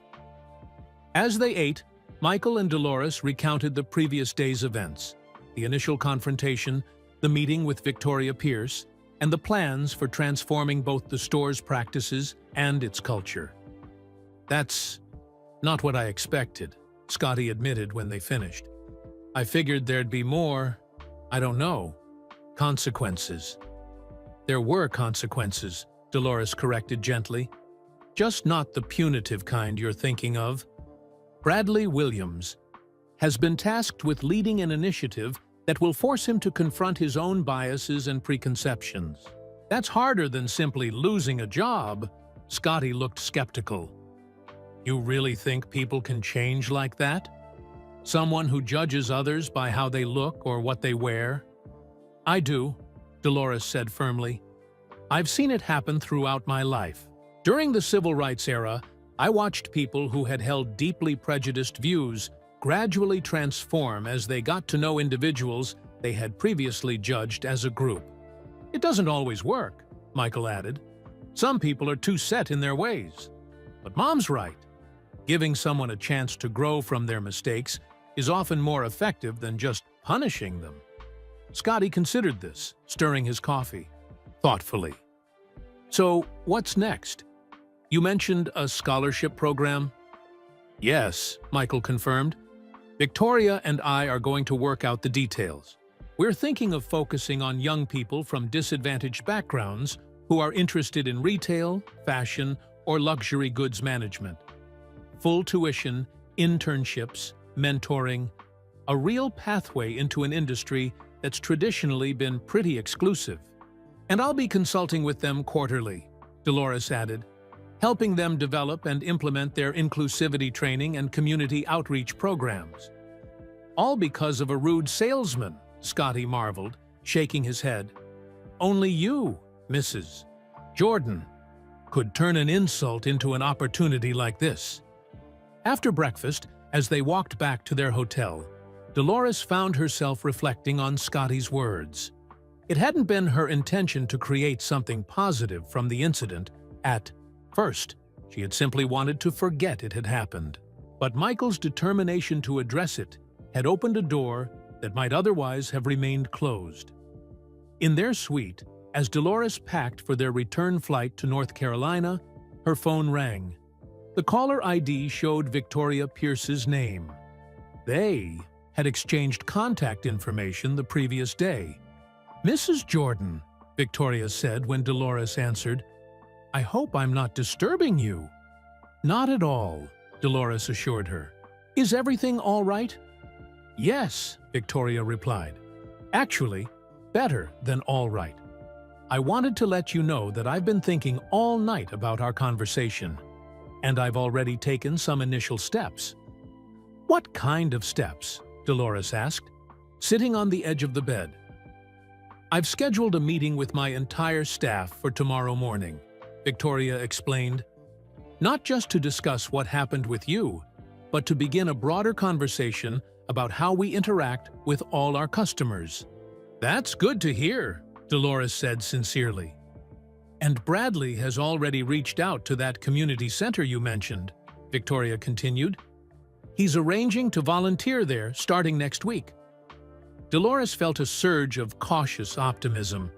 These were small steps, but they suggested genuine commitment rather than mere damage control. "There's something else," Victoria added, her voice taking on a more personal tone. "Something I didn't share yesterday because it felt too private for a business meeting." "Oh?" Dolores prompted gently. "When I told you about coming to America as a refugee, about working as a cleaner in that jewelry store, I didn't tell you everything," Victoria said. "The day I finally saved enough to buy those earrings, when the saleswoman questioned whether I could afford them, there was another customer in the store, an older woman who noticed what was happening." Dolores waited, sensing the importance. "Of this story," she stepped in, Victoria continued, not dramatically, not angrily. She simply said to the saleswoman, "Perhaps you could show this young lady the proper respect while she makes her purchase." The saleswoman changed her attitude immediately. "That was kind of her," Dolores observed. "It was more than kind," Victoria replied. "It was transformative. That moment stayed with me, not just the humiliation from the saleswoman, but the dignity offered by that stranger. When I opened my own store years later, I named it Platinum Elite, partly in homage to that woman. She was wearing a platinum wedding band, the only jewelry she had on, but she carried herself with such elite grace." Victoria paused before continuing. "Yesterday, when you spoke about dignity being every person's birthright, not something earned through wealth, you reminded me of her, and I realized how far I've strayed from the principles that inspired me to start this business in the first place." Dolores felt a lump form in her throat. "Thank you for sharing that with me," she said softly. "No, thank you," Victoria countered, "for being that kind of woman again, this time for me and for Bradley, for offering dignity where you could have demanded retribution." After they said their goodbyes, Dolores sat quietly for a moment, holding the phone in her lap. The conversation had touched her deeply, reminding her that the ripples from acts of kindness or unkindness often spread far beyond what we can see. When Michael returned to the suite, he found his mother gazing thoughtfully out the window. "Everything okay, Mom?" he asked. Dolores turned, smiling at her son. "Yes, better than okay, actually. Victoria just called with an update. They're already implementing some of the changes we discussed. That's good, Michael said, though he still looked slightly skeptical. I hope they follow through long term. I think they will, Dolores replied. Victoria shared something personal with me about an experience she had as a young immigrant that shaped her original vision for the store. Yesterday reminded her of why she started the business in the first place. What was that? Michael asked, sitting beside her on the small sofa. To create a place where everyone is treated with respect, regardless of appearance or background, Dolores explained. Somewhere along the way, she lost sight of that vision. But I believe she genuinely wants to find it again. Michael studied his mother's face. You really do believe in people's capacity to change, don't you? I have to, Dolores said simply. Otherwise, what's the point of any of this? If we don't believe people can grow and learn and become better, then why bother addressing problems at all? Michael nodded slowly. Dad used to say something similar, that the true measure of a person isn't where they start, but how far they're willing to travel. He was a wise man, your father, Dolores said, her voice warm with memory. And you've inherited more of that wisdom than you sometimes realize? Later that afternoon, as their private jet lifted off from Chicago's O'Hare Airport, Dolores gazed down at the sprawling city below. Somewhere down there was a luxury boutique where, just 24 hours earlier, difficult conversations had led to the beginning of positive change. You know, Michael said, interrupting her thoughts, we never did talk about what this whole experience was like for you. We focused on the solutions, on moving forward. But it must have hurt, being treated that way. Dolores considered her answer carefully. Yes, it hurt, she acknowledged. No matter how many times you experience prejudice or dismissal, it never stops stinging. But what happened afterward? That helped heal the wound. How so? Michael asked. Being heard, Dolores explained. Having the opportunity to transform something painful into something constructive. Those things matter more than most people realize. She reached into her handbag and touched the small box containing the watch she had purchased for Jasmine. Despite her initial plan to give her granddaughter the pearl necklace instead, Dolores had decided that both gifts held meaning now, the pearls representing family history and James's love, the watch symbolizing the importance of standing up for dignity and respect. You know, she continued, when I was a young mother raising you children in Wilmington, I used to worry constantly about preparing you for a world that might judge you unfairly. I taught you to speak properly, to dress neatly even when we couldn't afford new clothes, to be twice as respectful, twice as hard-working as your white classmates. Michael nodded, remembering those early lessons. But the most important thing I tried to teach all of you wasn't about how to avoid prejudice, Dolores said. It was about how to respond to it with dignity rather than bitterness, with determination to improve things rather than resignation that they'll never change. You taught us well, Michael assured her, though sometimes I need reminding. Dolores smiled at her son. We all do, from time to time. As the plane leveled off above the clouds, Dolores felt a profound sense of completion. The incident at Platinum Elite had come full circle, from humiliation to healing, from rejection to respect.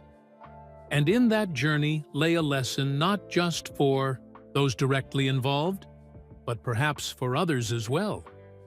She thought of Bradley Williams, the sales manager whose condescension had sparked this chain of events. Would his experience truly change him? Would his work at the community center open his eyes to the dignity inherent in every person, regardless of wealth or status? And what about Victoria Pierce? Would her renewed commitment to her original vision sustain itself beyond the immediate aftermath of this incident? There were no guarantees, of course. People didn't always live up to their best intentions or learn from their mistakes, but Dolores had lived long enough to know that transformation was always possible, that even small shifts in perspective could lead to meaningful change over time. As she had told James many years ago, when he questioned whether their efforts to raise their children with values of dignity and respect would matter in a world that often seemed to honor neither. We plant seeds, not knowing exactly how they'll grow or when they'll bear fruit. But we plant them anyway, because that's how gardens grow, one seed at a time. Today, they had planted seeds at Platinum Elite. Whether they would flourish remained to be seen, but the planting itself had been an act of faith. Faith in the Eternishiu, possibility of growth, in the potential for positive change, in the capacity of human beings to learn and evolve. And in that faith, Dolores recognized not just her own wisdom, but James's as well. The quiet, steady belief that had guided their life together and continued to guide her still, even decades after his passing. From his eternal perspective, James would indeed be proud of the path they had chosen today, a path of dignity over retribution, of education over humiliation, of transformation over mere punishment. It was, after all, the path they had always walked together, through joys and sorrows, through triumphs and challenges, the path of making the world a little better, one interaction at a time. 2 weeks after their return from Chicago, Dolores sat at her kitchen table in Wilmington, reviewing her calendar for the upcoming month. Her volunteer work at the local food bank, church activities, and mentoring sessions with young mothers filled most days, the routine that had anchored her life since James's passing.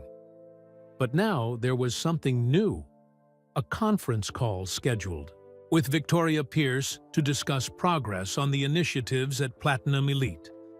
Dolores had been pleasantly surprised when Victoria called 3 days after their meeting to share updates and ask for input on their training program. The phone rang, interrupting her thoughts. It was Michael. "Mom," he said without preamble, "have you seen the news?" "What news?" she asked, immediately concerned by his tone. "About Platinum Elite. Someone who was in the store that day must have recognized me and shared the story online." "It's gone viral." Dolores felt her stomach tighten. "What exactly are they saying?" "Nothing bad," Michael assured her quickly. "Just that I confronted a luxury store manager who had discriminated against my mother. Most of the comments are supportive, praising you for handling it with dignity rather than making a scene." "Still," Dolores sighed, "I had hoped this would remain private, a chance for real change without public pressure or judgment." "I know," Michael agreed, "but maybe this is good in a way. It puts more accountability on them to follow through with the changes they promised." After hanging up, Dolores checked her email to find a message from Victoria, sent just minutes earlier.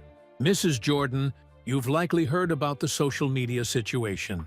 I want to assure you that we remain committed to the path we discussed, regardless of this public attention. In fact, we're accelerating our plans." Bradley started volunteering at the Southside Community Center last week. He's been surprisingly dedicated, staying longer than required and genuinely engaging with the seniors there.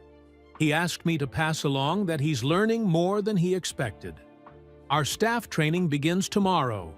Would you be willing to join us via video call for a short portion? Your perspective would be invaluable." With respect and gratitude, Victoria Pierce Dolores considered the request carefully. Her initial instinct was to decline, to maintain distance from a situation that had now become more public than she had wanted. But something in Victoria's message suggested genuine commitment rather than mere damage control. The next morning, Dolores connected to the video call from her living room. On her screen, she could see a conference room at Platinum Elite, where about 15 employees sat around a large table with Victoria standing at the head. Bradley was there too, sitting slightly apart from the others, his expression serious but engaged. "Thank you for joining us, Mrs. Jordan," Victoria said warmly. "We're honored to have you here, even virtually." Dolores nodded acknowledgement. "I'm happy to help if I can." Victoria turned to her staff. "As I explained earlier, we're implementing comprehensive changes in how we operate, starting with how we perceive and treat our customers. Mrs. Jordan has graciously agreed to share her perspective on why this matters." For the next 15 minutes, Dolores spoke simply but powerfully about dignity, what it means to be seen and valued as a human being regardless of external appearances or circumstances. She shared stories from her own life, not just the recent incident at their store, but experiences dating back to her childhood in rural North Carolina during segregation. "When someone dismisses you based on how you look," she explained, "they're not just being rude. They're denying your humanity, your worth. And that's something no one has the right to do to another person." She noticed several employees shifting uncomfortably in their seats, perhaps recognizing their own behaviors in her words. Others nodded in understanding or took notes. Bradley watched intently, his eyes never leaving her face on the large screen at the end of the room. "I don't believe most people who make these judgments do so out of deliberate malice," Dolores continued.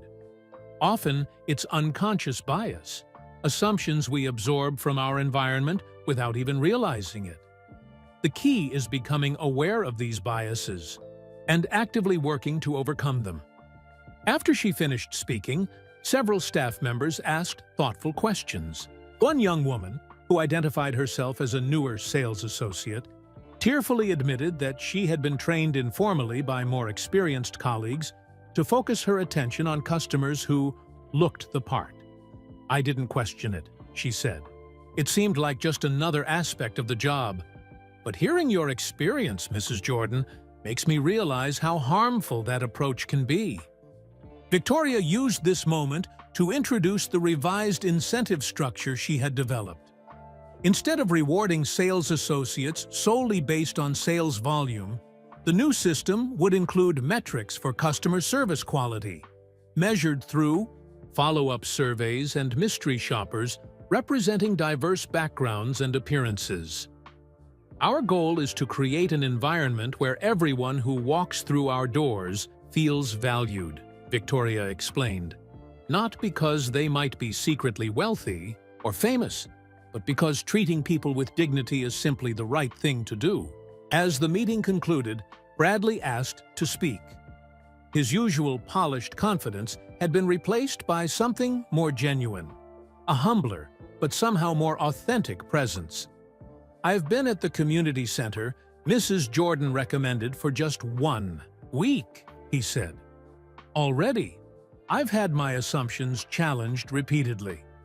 There's a woman there, she must be in her 80s, who comes in wearing clothes from decades ago. My first day, I found myself automatically treating her differently, speaking more slowly, being overly helpful in a condescending way. He paused, looking directly at the camera where Dolores could see him. Then I learned she was once a professor of economics at the University of Chicago.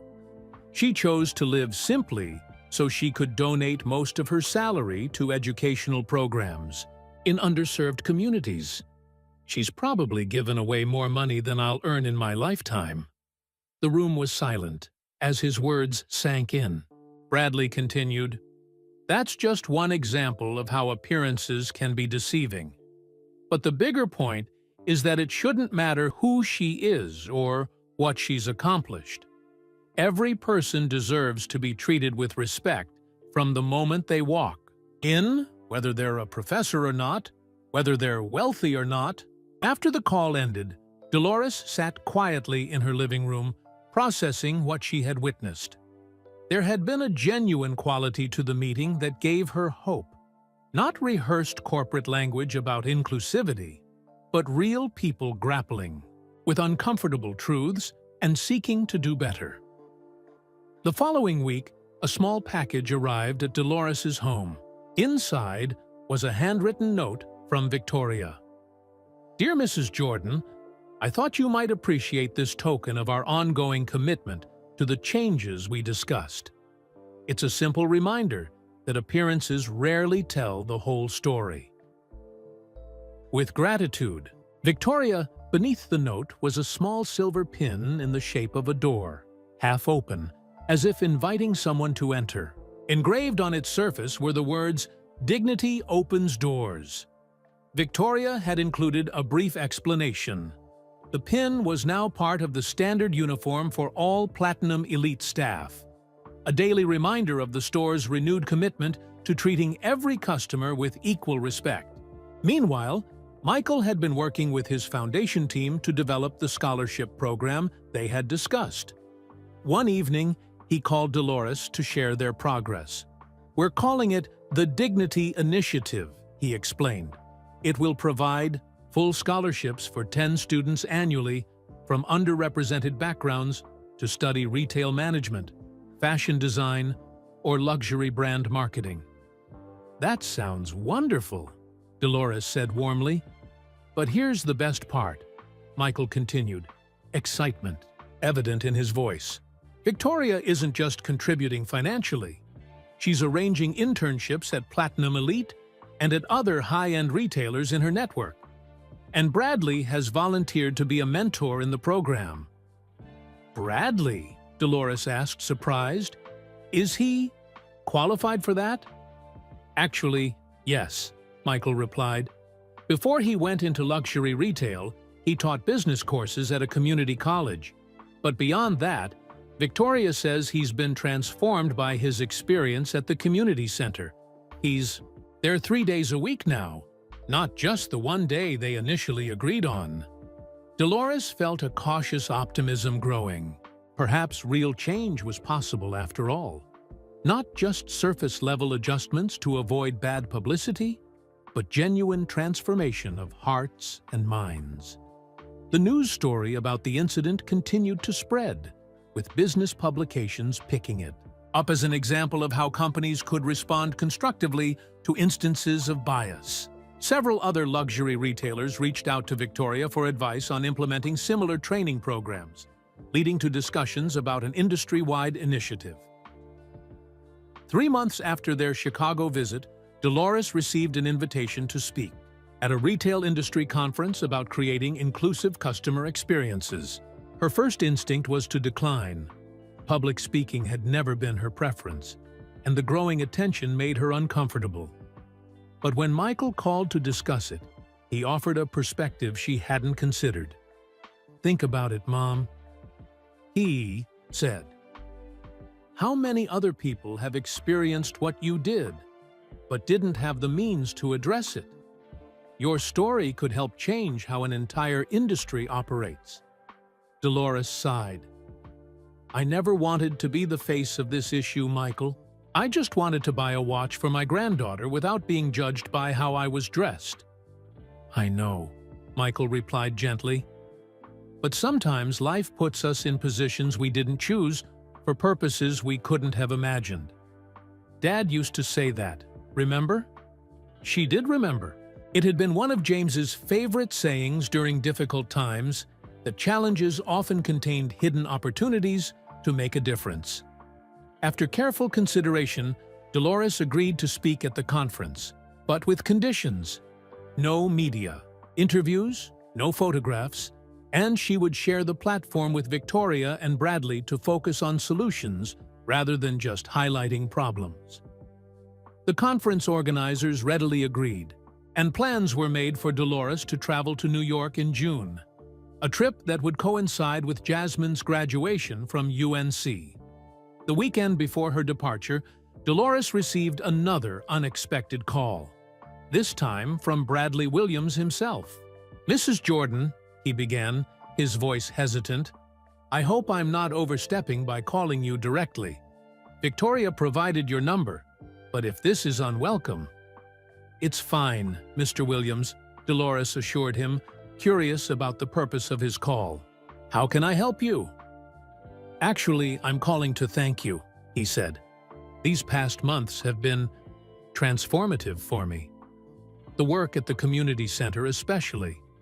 I've formed relationships there that have changed how I see the world." "I'm glad to hear that," Dolores said sincerely.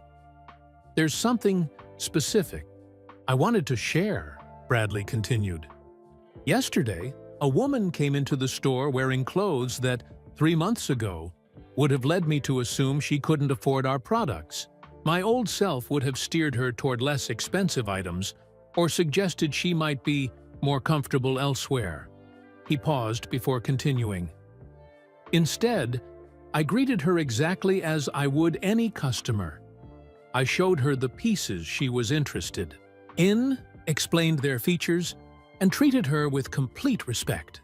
She ended up purchasing a watch that cost over $40,000 for her son, who had just made partner at his law firm." "That's a good outcome," Dolores acknowledged. "The sale itself isn't the point," Bradley clarified quickly. "The point is that even if she had bought nothing, she left feeling respected. She actually commented on it, saying she'd had very different experiences in other luxury stores. But here's what really matters. I didn't treat her well because I thought she might be secretly wealthy. I treated her well because, thanks to you, I now understand it's what every human being deserves." As they continued talking, Dolores was struck by the genuine change she heard in his voice. Not just in his words, but in the humility and thoughtfulness behind them. This wasn't the polished, condescending sales manager she had encountered 3 months earlier, but a man actively engaged in reconsidering long-held assumptions and behaviors. When they ended the call, Dolores sat at her kitchen table thinking about the journey that had brought them all to this point. What had begun as a painful rejection had somehow sparked meaningful change, not just for her personally, but potentially for many others whose names she would never know. It reminded her of something James used to tell the children when they were upset about injustices they encountered. "Don't just get angry. Get strategic. Figure out how to change the situation not just for yourself, but for the next person who comes along." That philosophy had guided her approach to the Platinum Elite incident from the moment she had agreed to return there with Michael. Not revenge, not public shaming, but strategic change that could ripple outward far beyond a single store or a single customer's experience. As Dolores prepared for bed that night, she found herself thinking of James. As she often did at day's end, she imagined him witnessing all that had unfolded from these past months, the difficult conversations, the commitments to change, the small but significant transformations in perspective and behavior. "We're planting seeds, James," she whispered, to his memory. "Just like we always did. Small seeds that might grow into something beautiful, and somewhere beyond the veil that separated them, she felt certain he was smiling in agreement." The New York Retail Conference was scheduled for the second week of June, giving Dolores just enough time to attend Jasmine's graduation at UNC first. The family gathered in Chapel Hill on a perfect spring morning. Michael and his current wife, Jeffrey and his family, Larry and Brenda with their teenagers, and Dolores's daughters with their children. Only James was missing from this milestone celebration, though Dolores felt his presence in the values that had shaped their granddaughter into the impressive young woman receiving her diploma today. Jasmine crossed the stage with confident strides, the pearl necklace that had once been Dolores's glinting in the sunlight. After the ceremony, amid hugs and photographs, Jasmine approached her grandmother with a small box. "I have something for you, Grandma," she said, pressing the package into Dolores's hands. "For me?" But this is your day, sweetheart. Open it, Jasmine insisted, her eyes bright with excitement. Inside was a delicate gold bracelet with a single charm, a miniature basketball. Turn it over, Jasmine prompted. Engraved on the back of the charm were the words, "With dignity, always." J&J, James and Jasmine, the grandfather she had never met, and the granddaughter who carried his values forward. Your dad told me about what happened in Chicago, Jasmine explained, her voice soft. About how you handled it with such grace. I wanted you to have something to remember that sometimes the hardest moments bring the most important changes. Tears welled in Dolores's eyes as she hugged her granddaughter tightly. You remind me so much of your grandfather, she whispered. He would have been so proud of you today. Later that evening, as the family celebrated at Michael's house in Chapel Hill, Dolores found herself watching Bradley Williams's transformation from a distance. Through video calls and occasional updates from Victoria, she had witnessed his journey from a condescending sales manager to someone genuinely committed to change.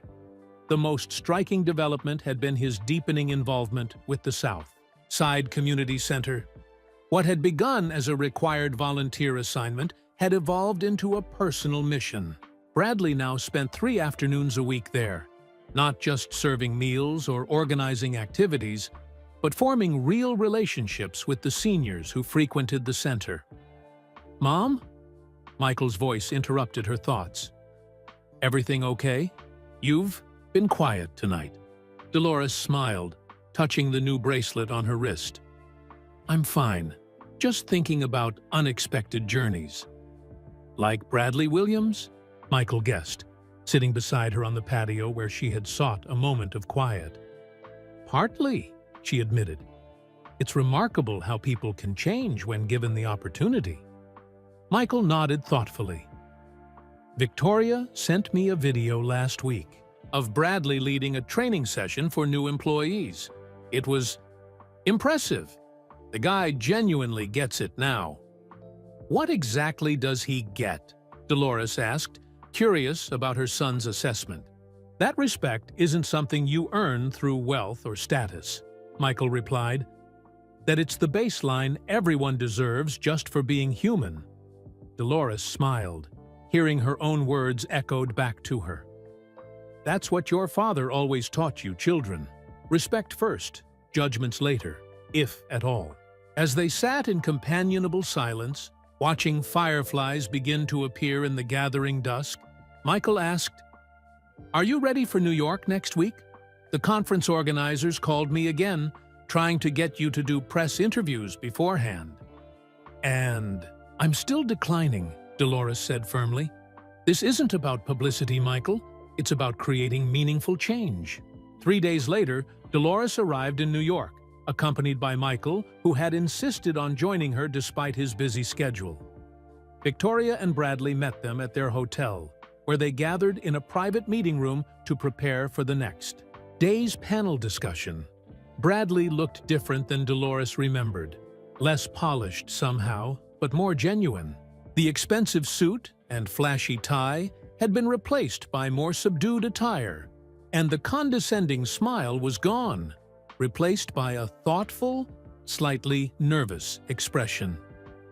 Mrs. Jordan, he said, greeting her with respectful warmth. Thank you again for agreeing to share the stage with us tomorrow. Your perspective is invaluable. Dolores nodded acknowledgement, still somewhat reserved in her interactions with him, despite the positive reports she had received. I'm curious to hear more about your experiences these past months, Mr. Williams. Victoria tells me you've become quite involved at the community center. For the next hour, as they discussed the format for tomorrow's panel, Bradley shared stories from his time volunteering, not with the self-congratulatory tone of someone seeking praise for charity work, but with the humility of a person genuinely transformed by unexpected relationships. He spoke of Martha Coleman, the former economics professor he had mentioned previously, who had become something of a mentor to him. He described animated debates about economic policy that challenged his long-held assumptions about wealth and value. And he spoke of Walter Johnson, an 87-year-old former janitor whose dignity and wisdom had profoundly affected him. Walter worked as a custodian at the University of Chicago for 40 years, Bradley explained. Never made more than minimum wage, lived in the same small apartment his entire adult life. But the way he carries himself, the respect he shows, to everyone regardless of their station in life, it's humbling. Humbling how? Dolores asked. Bradley considered the question carefully. I've spent my career cultivating an image of success. The right clothes, the right watch, the right address. I judged others by those same superficial markers. But Walter has none of those things, and yet he has a dignity that's innate, unshakable. It made me realize how much time I've wasted on things that don't actually matter. Victoria, who had been listening quietly, added, "That's been the most remarkable part of this journey. Watching Bradley's perspective shift so dramatically. It's affected our entire staff culture. The changes we've implemented aren't just policies on paper. They're being embraced as values." Michael, ever the pragmatist, asked, "And what about the bottom line? Has treating all customers with equal respect regardless of their appearance affected your sales?" Victoria smiled. "Actually, our sales are up 12% over the same period last year. It turns out that creating a genuinely welcoming environment attracts more customers, not fewer. We've had several people specifically mention that they chose our store because they'd heard about our new approach." The next morning, the conference room at the Javits Center was packed with retail executives, store managers, and industry consultants. The panel, titled "Beyond Bias: Creating Truly Inclusive Luxury Retail Experiences," was one of the most anticipated sessions of the conference. As Dolores took her seat between Victoria and Bradley, she felt a flutter of nervousness. Public speaking had never been her preference, but she reminded herself why she was here. Not for herself, but for all the people who had ever been judged by their appearance rather than their character.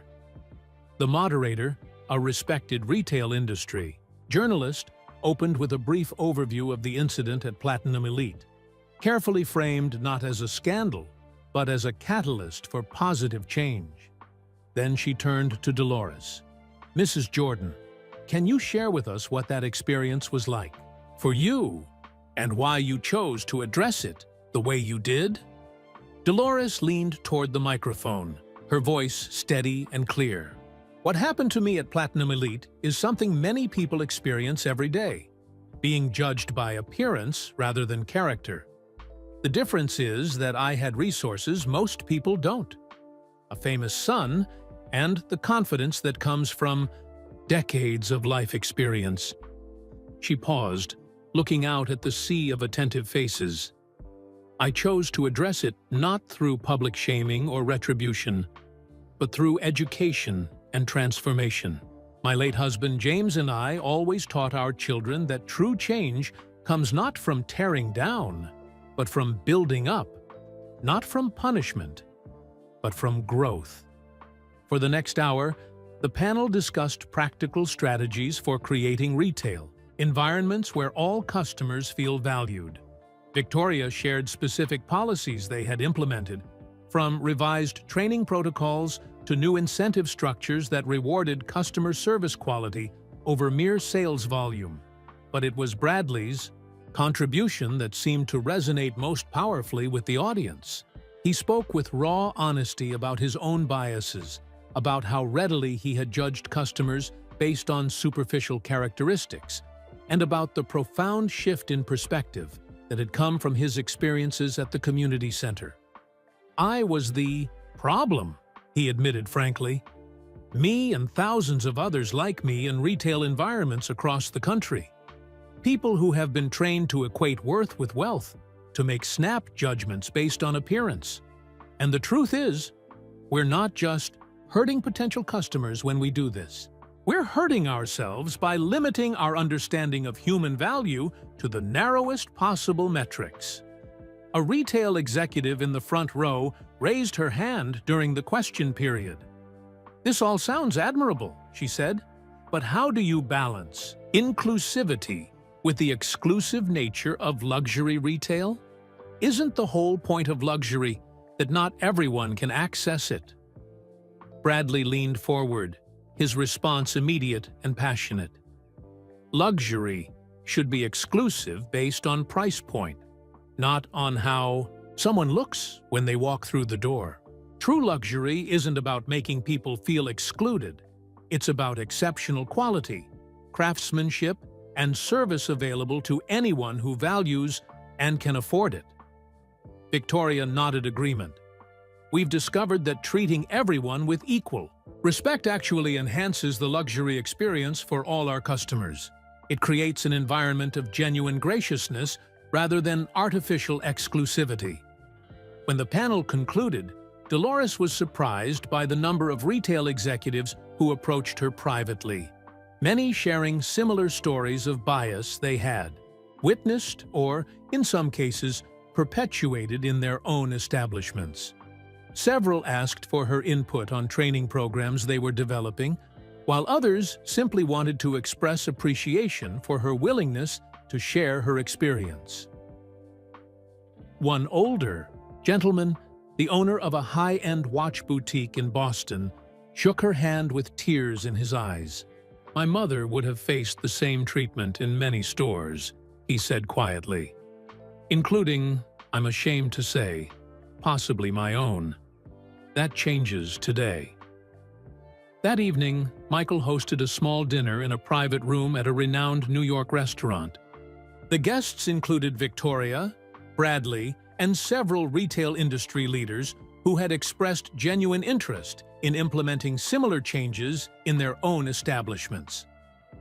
As they enjoyed their meal, Dolores observed Bradley interacting with the other guests. The arrogant sales manager she had first encountered was nowhere to be seen. In his place was a man who listened more than he spoke, who shared credit readily, and who seemed genuinely engaged in helping others understand the lessons he had learned. At one point, Bradley excused himself from the table. When he returned a few minutes later, Dolores noticed he had been crying.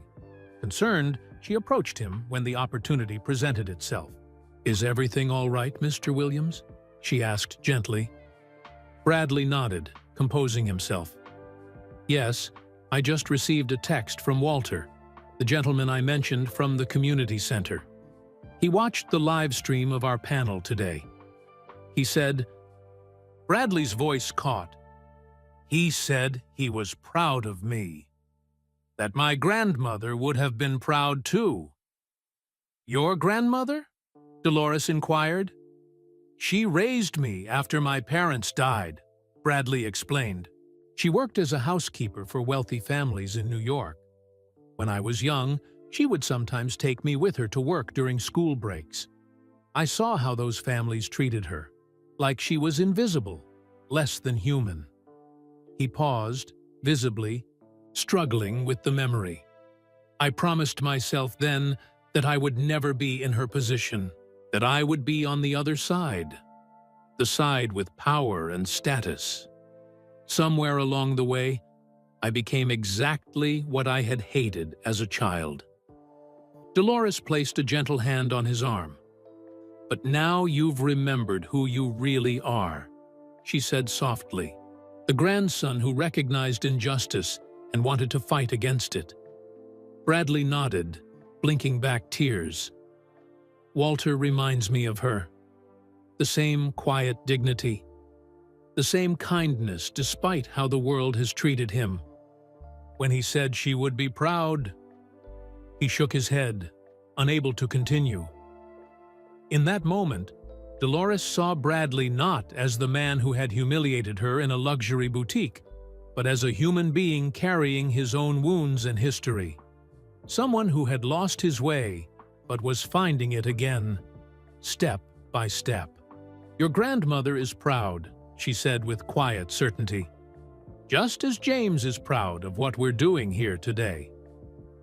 As they rejoined the group, Dolores found herself reflecting on the unexpected journey that had brought them all to this point. What had begun as a painful rejection had transformed into a catalyst for meaningful change, not just for her personally, but for Bradley, for Victoria, and potentially for an entire industry's approach to customer service and human dignity. It reminded her of something James used to say when facing difficulties. The stone that causes you to stumble can become the cornerstone of something beautiful, if you have the wisdom to see its potential. The rejection at Platinum Elite had indeed been a stumbling stone. But through patience, wisdom, and a refusal to be defined by bitterness, it was becoming the cornerstone of positive transformation that would affect far more lives than her own. And that, Dolores thought as she watched Bradley earnestly discussing implementation strategies with a retail executive from Chicago, was the most powerful legacy one could hope to leave. The transformation of pain into progress, of rejection into respect, of humiliation into humility. Learning humility, both for Bradley and for all those touched by this experience, had become the unexpected gift hidden within an initially painful encounter. And in that gift lay the essence of what James had always believed, that even our most difficult experiences can become pathways to growth, not just for ourselves, but for others whose lives we touch along the way. The morning after the retail conference panel, Dolores woke to a flurry of text messages from family members. Michael had already left for an early breakfast meeting, so she was alone when she opened the first message. From Jasmine. "Grandma, you're trending on Twitter." Dignity Matters has over 50,000 posts. Puzzled, Dolores checked the other messages. They were all variations on the same theme. The panel discussion had gone viral overnight, with clips of her speaking about dignity and respect being shared across social media platforms. With growing concern, she turned on the television in her hotel room. Sure enough, a morning news program was showing a clip of yesterday's panel, with the headline, "Michael Jordan's mother transforms luxury retail after being rejected at high-end store." Dolores sank onto the edge of the bed, overwhelmed. This was exactly what she had hoped to avoid. The public spectacle, the focus on celebrity rather than substance, the potential for the story to become about humiliation instead of transformation. Her phone rang. It was Victoria. "Mrs. Jordan," she said, her voice both excited and concerned. "Have you seen the news?" "I'm looking at it right now," Dolores replied, her tone measured. "This isn't what I wanted, Victoria. I agreed to the panel to help create change within the industry, not to become a public story." "I understand," Victoria said sympathetically, "and I share your concern that the media might focus on the wrong aspects. But there's something you should know. The attention is overwhelmingly positive, and it's sparking exactly the kind of conversations we hoped for." Victoria explained that since the panel had been live-streamed, tens of thousands of people had watched it in its entirety. Not just the clip being shown on television.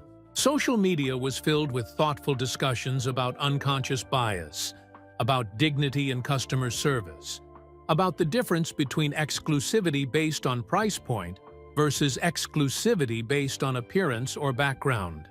And Bradley's part especially seems to be resonating, Victoria continued. His honesty about his own transformation is giving people a model for how to acknowledge biases and change behaviors without being defensive. As they spoke, Dolores's phone buzzed with an incoming call from Michael. She promised Victoria she would call back later and switched to her son's call. "Mom," Michael said immediately, "I'm so sorry about this. I know you didn't want media attention." "It's not your fault," Dolores assured him. "No one could have predicted this would go viral. Actually, Michael admitted, the conference organizers are telling me the live stream had unusually high viewership because they promoted your participation. They didn't use your name in the marketing materials as we requested. But they did highlight that the panel would feature a family member of a renowned sports figure discussing bias in luxury retail. Dolores sighed. Of course.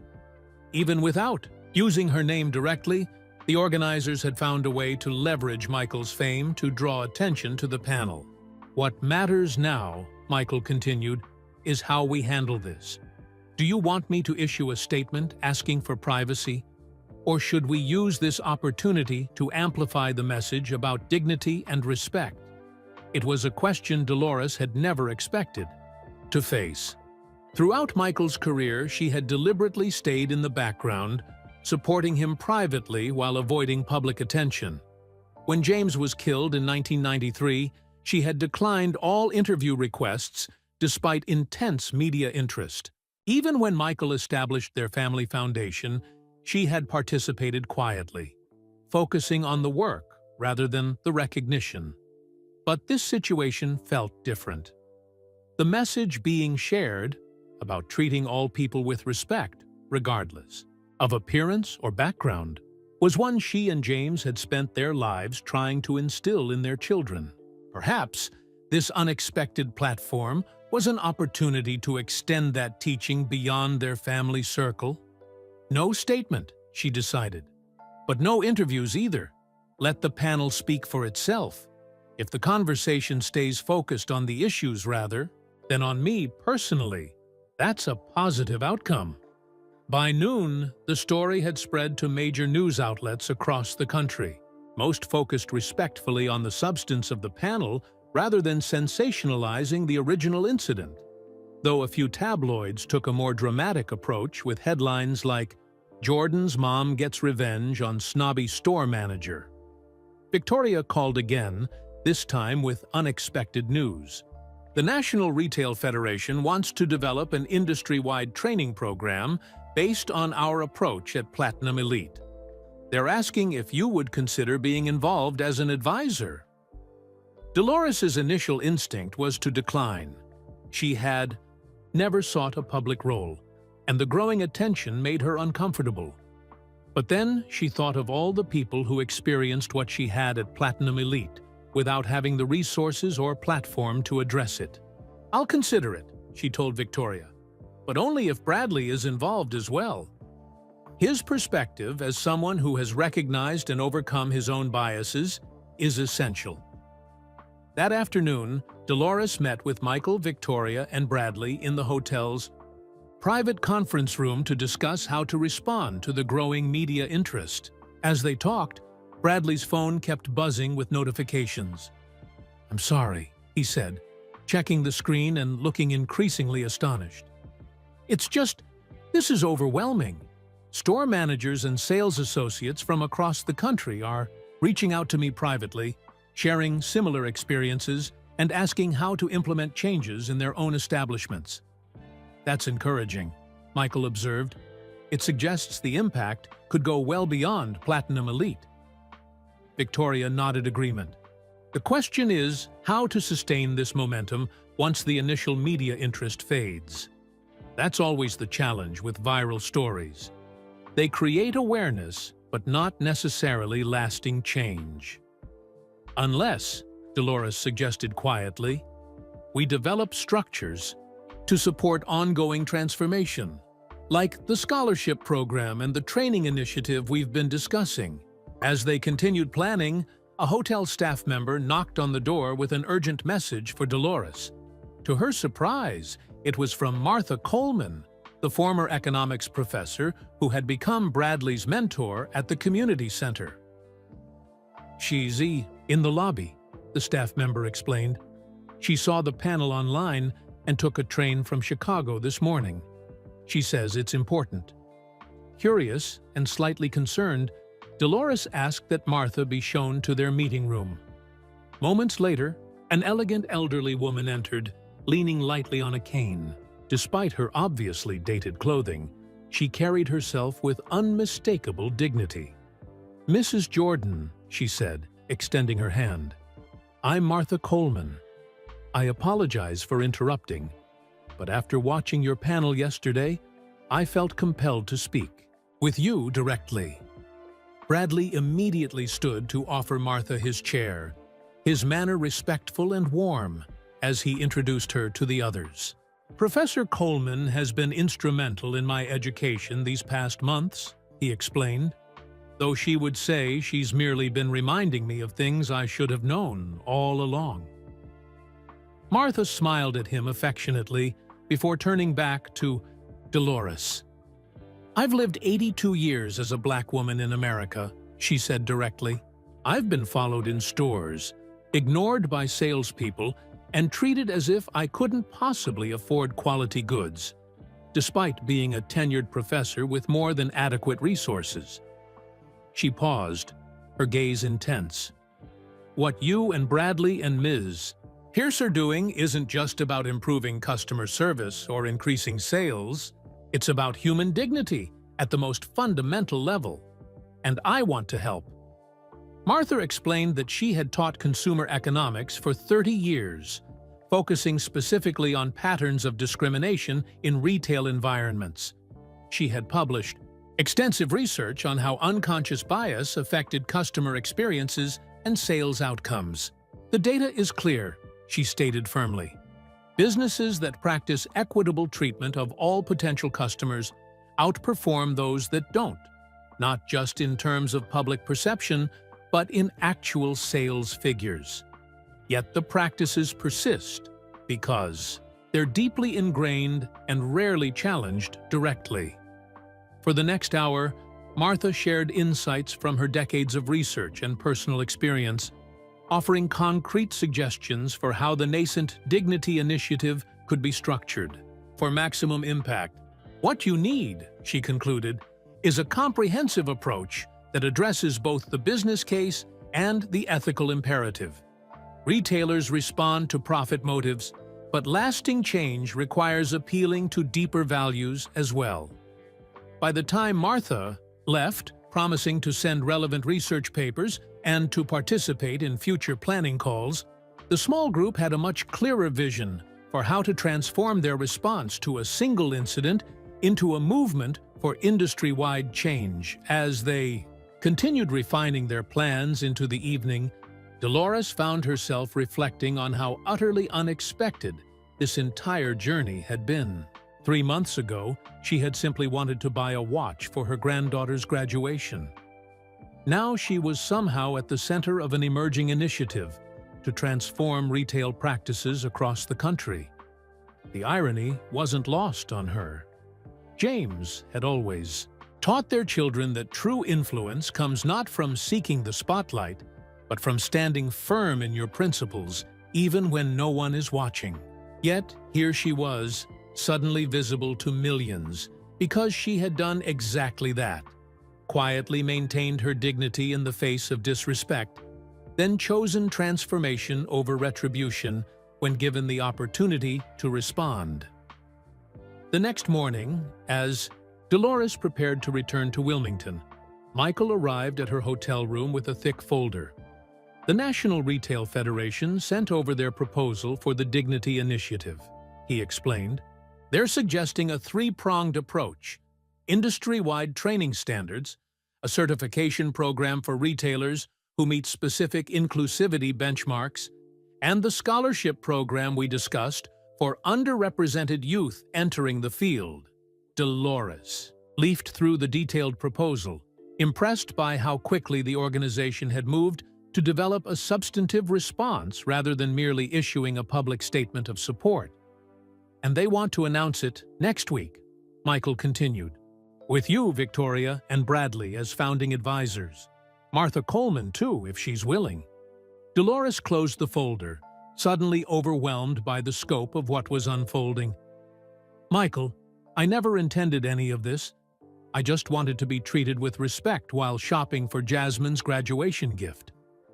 Michael smiled gently at his mother.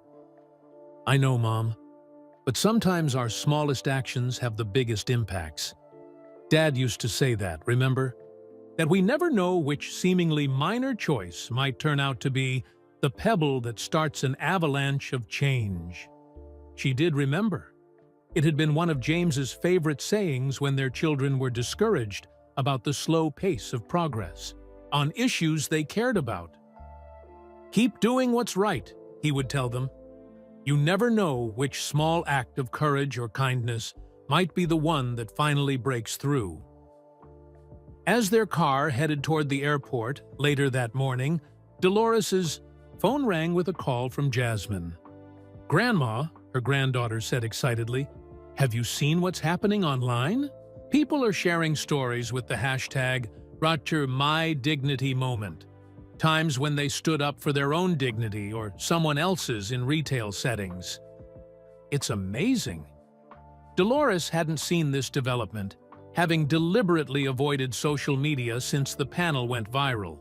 As Jasmine described some of the stories being shared, Dolores felt a complex mixture of emotions: pride that the conversation was focused on dignity rather than humiliation, concern about her own unexpected visibility, and a growing sense that perhaps this had all unfolded exactly as it needed to. "There's even a challenge going around," Jasmine continued.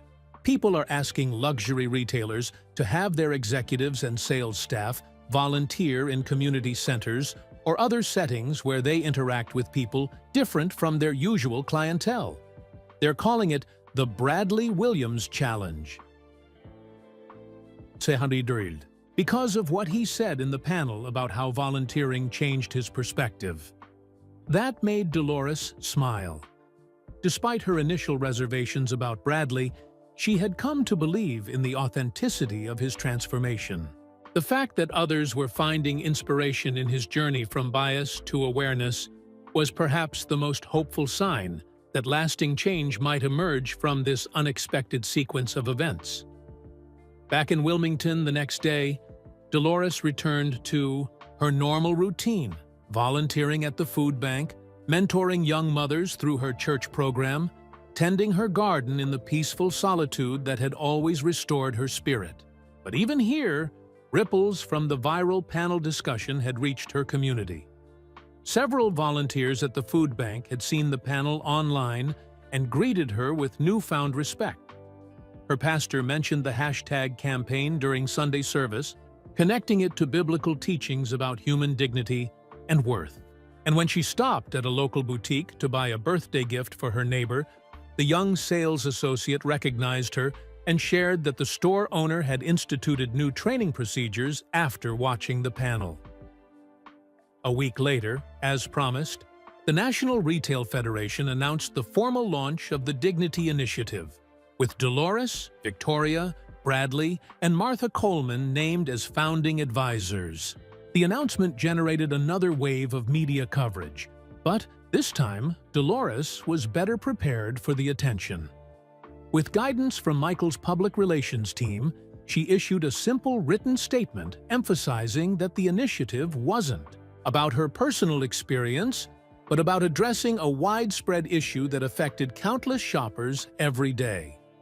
"What happened to me at Platinum Elite happens to people across America daily, being judged by appearance rather than character. The difference was that I had resources most people don't, a famous son, and the confidence that comes from decades of life experience. The Dignity Initiative aims to ensure that everyone receives the respect they deserve, regardless of how they look or what they wear. True dignity isn't earned through wealth or status. It's the birthright of every human being." The statement was widely quoted in news coverage, shifting focus from the celebrity aspect of the story to its broader implications for retail practices nationwide. Meanwhile, Victoria reported that Platinum Elite had seen a 20% increase in customer orders. Traffic since the panel went viral, with many visitors explicitly mentioning that they had chosen to shop there because of the store's commitment to treating all customers with respect. "We're being held up as a model," she told Dolores during their weekly update call, "which is ironic, considering how we started this journey. But it's also creating real accountability. Everyone from our board to our newest sales associate knows we have to live up to the standards we're now publicly advocating. Bradley's transformation continued to deepen as well. Beyond his ongoing work at the community center, he had started mentoring other retail managers who reached out after watching the panel, helping them recognize and address unconscious biases in their own establishments. "It's humbling," he admitted, during a planning call for the initiative. "Every time I help someone else recognize these patterns, I become more aware of how deeply they were embedded in my own thinking and how much work I still have to do." As spring turned to summer, the media frenzy gradually subsided, but the substantive work of the Dignity Initiative continued to expand. The scholarship program was officially launched in July, with funding commitments from 20 luxury retailers and applications already coming in from promising students across the country.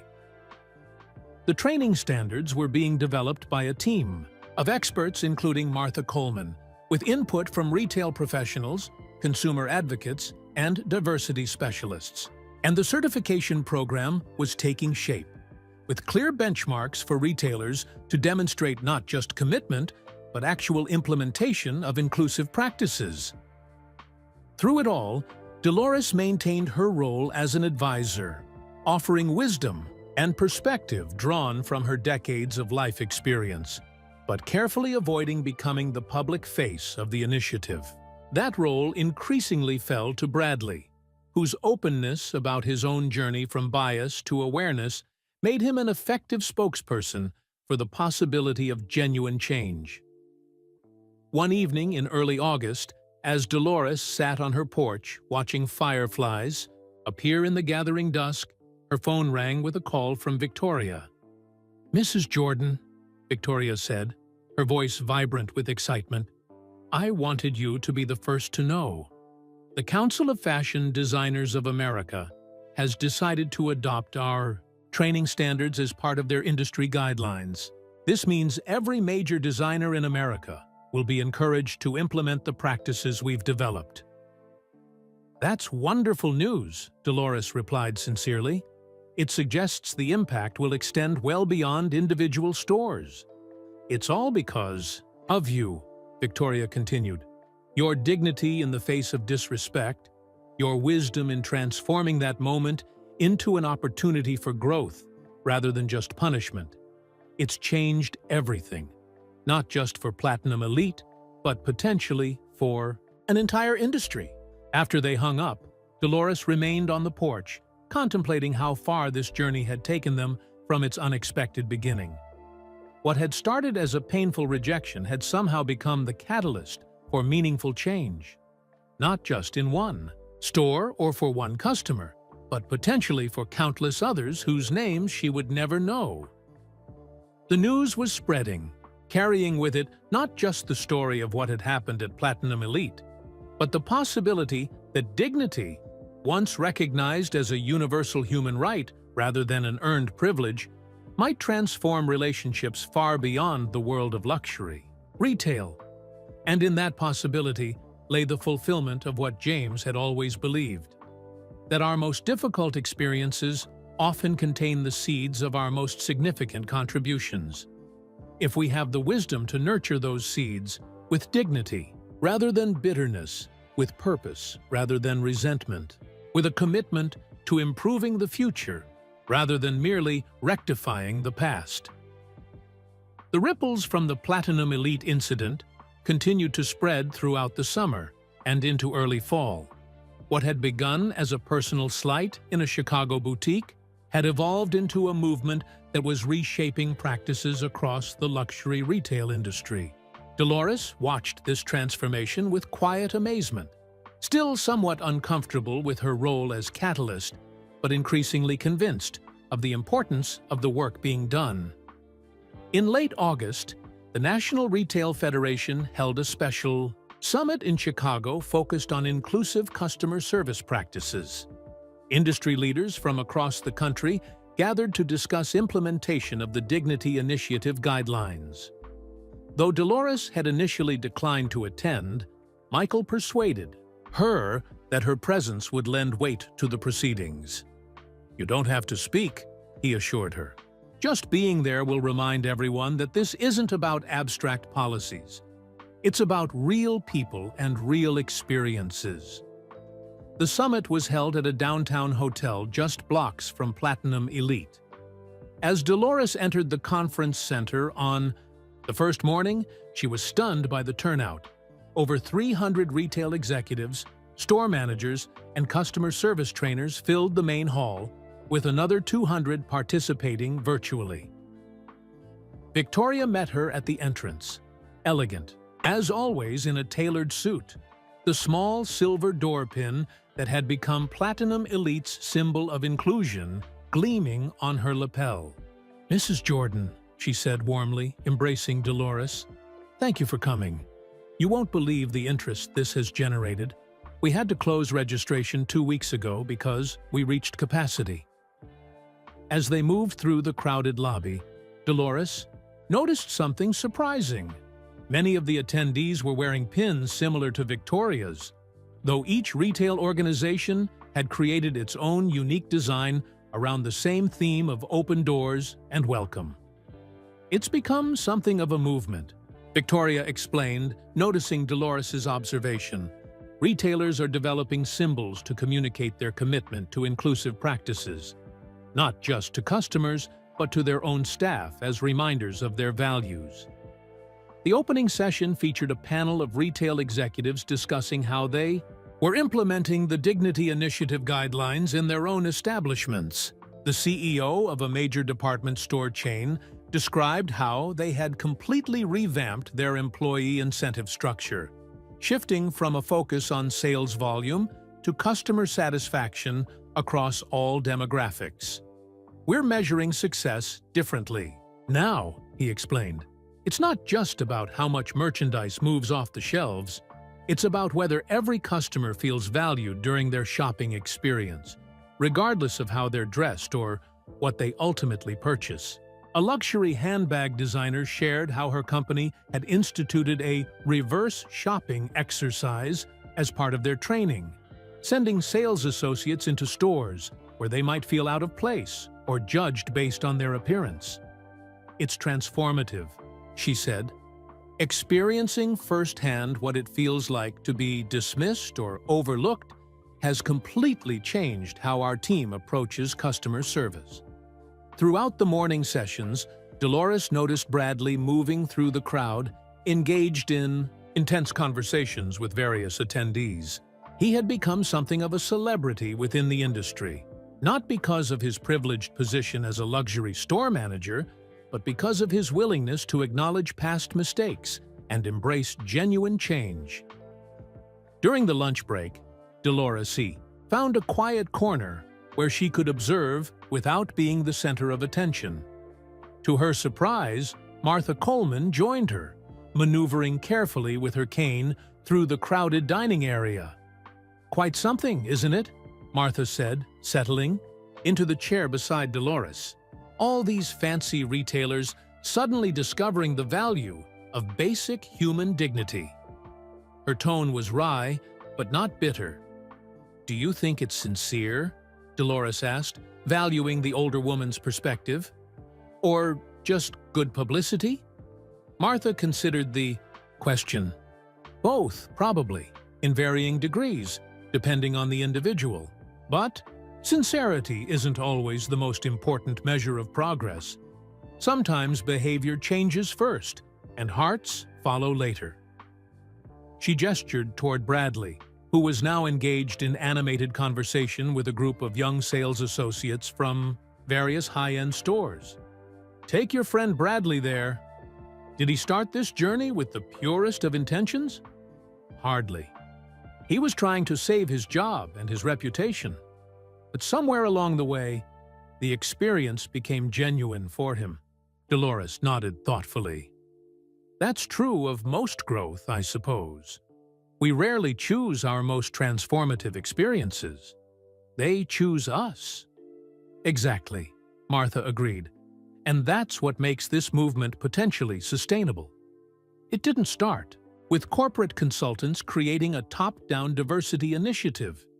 It started with a real human encounter that exposed a systemic problem, followed by a thoughtful response that offered a path toward genuine change.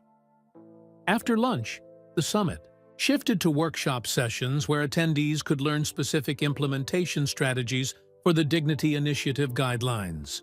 Dolores chose to attend a session led by Bradley, curious to see how he had developed as a trainer. The room was packed with retail managers eager to learn from someone who had become the unexpected face of transformation in their industry. Bradley began not with PowerPoint slides or abstract principles, but with a starkly honest account of his interaction with Dolores at Platinum Elite, the assumptions he had made, the condescension he had displayed, and the consequences of his behavior. "I'm not here as an expert who has it all figured out," he told the group. "I'm here as someone who got it terribly wrong, who hurt another human being through my arrogance and prejudice, and who is still learning every day how to do better." From IHERS, that foundation of humility, Bradley guided the participants through exercises designed to help them recognize their own unconscious biases and develop strategies for ensuring equitable treatment of all customers. The approach was practical rather than theoretical, focused on specific behaviors and systems rather than abstract concepts. Watching from the back of the room, Dolores felt a complex mixture of emotions: pride in how far Bradley had come, hope for the changes being implemented across the industry, and a lingering trace of the hurt she had experienced that day in Chicago.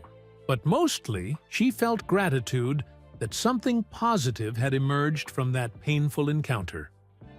During the afternoon break, she slipped out of the hotel, wanting a few moments of quiet reflection. Without consciously planning it, her steps led her toward Michigan Avenue and eventually to the gleaming storefront of Platinum Elite. The exterior looked exactly as it had during her previous visits, but as she approached the entrance, she noticed subtle differences. A small plaque beside the door displayed the words, "All are welcome," in elegant script, and the mannequins in the window showcased an array of styles that went beyond the typical luxury aesthetic, suggesting a more inclusive vision of sophistication. Dolores hesitated, unsure whether to enter. Her previous visits had been emotionally charged, first with humiliation, then with the tension of confrontation and resolution.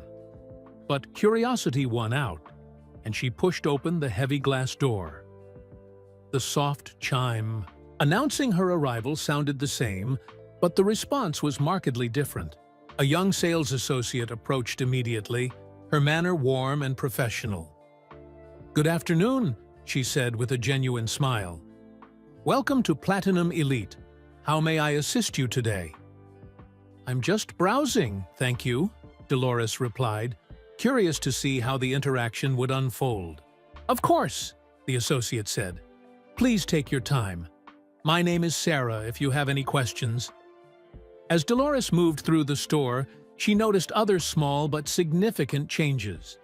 The displays featured a more diverse range of styles, from classic luxury pieces to more contemporary designs. The staff, while still impeccably professional, interacted with customers in a manner that was attentive without being intrusive or judgmental. Near the watch counter where her original encounter with Bradley had occurred, Dolores paused, memories flooding back. The same glass cases displayed exquisite timepieces on velvet cushions, but the atmosphere felt different, more genuinely welcoming rather than artificially exclusive. "Mrs. Jordan," a voice said softly behind her. "What a wonderful surprise." She turned to find Victoria approaching, her expression one of pleased surprise rather than the mortification that had characterized their first meeting. "I was attending the summit," Dolores explained, "and found myself walking this way during the break." Victoria nodded understanding. "I'm glad you came in. We've made many changes since your last visit, not just in policies and training, but in the entire culture of the store. I'd love to show you, if you have a few minutes." For the next half hour, Victoria guided Dolores through the transformed Platinum Elite. Beyond the visible changes in displays and staff interactions, she described the systemic shifts that had reshaped how the store operated, from hiring practices to training protocols to performance metrics. "Our sales have actually increased by 23%, Victoria noted as they completed their tour. It turns out that creating a genuinely welcoming environment is good for business as well as being the right thing to do. Before Dolores left to return to the summit, Victoria gestured toward a discreet display near the entrance that Dolores had missed on her way in. It showcased photographs and brief biographies of pioneering entrepreneurs from diverse backgrounds who had made significant contributions to the worlds of fashion, jewelry, and luxury goods. "This is our newest addition," Victoria explained. "We're calling it the Legacy Wall. It's a reminder to our staff and our customers that excellence and innovation come from all backgrounds and communities, not just the privileged few." Dolores studied the display with interest, recognizing some names and discovering others for the first time. "This is wonderful," she said sincerely. "It changes the narrative about who belongs in spaces like this." "That's exactly the intention," Victoria agreed. "And we're expanding it quarterly, adding new stories and perspectives." As Dolores prepared to leave, Victoria reached into her pocket and withdrew a small velvet box. "Before you go," she said, "I have something for you. The board of directors asked me to present this officially at tonight's dinner, but I'd rather give it to you privately." Inside the box was a pin identical to the one Victoria wore. The silver door, half open, with "Dignity Opens Doors" engraved on its surface. But this one was crafted in platinum rather than silver, with a small diamond set into the center. "You're our inspiration," Victoria said simply. "The first recipient of what will become an annual recognition for individuals who advance the cause of dignity and inclusion in retail environments." Dolores accepted the pin with quiet grace, touched by the gesture but still somewhat uncomfortable with public recognition. "Thank you," she said, "though I never sought to become the face of this movement."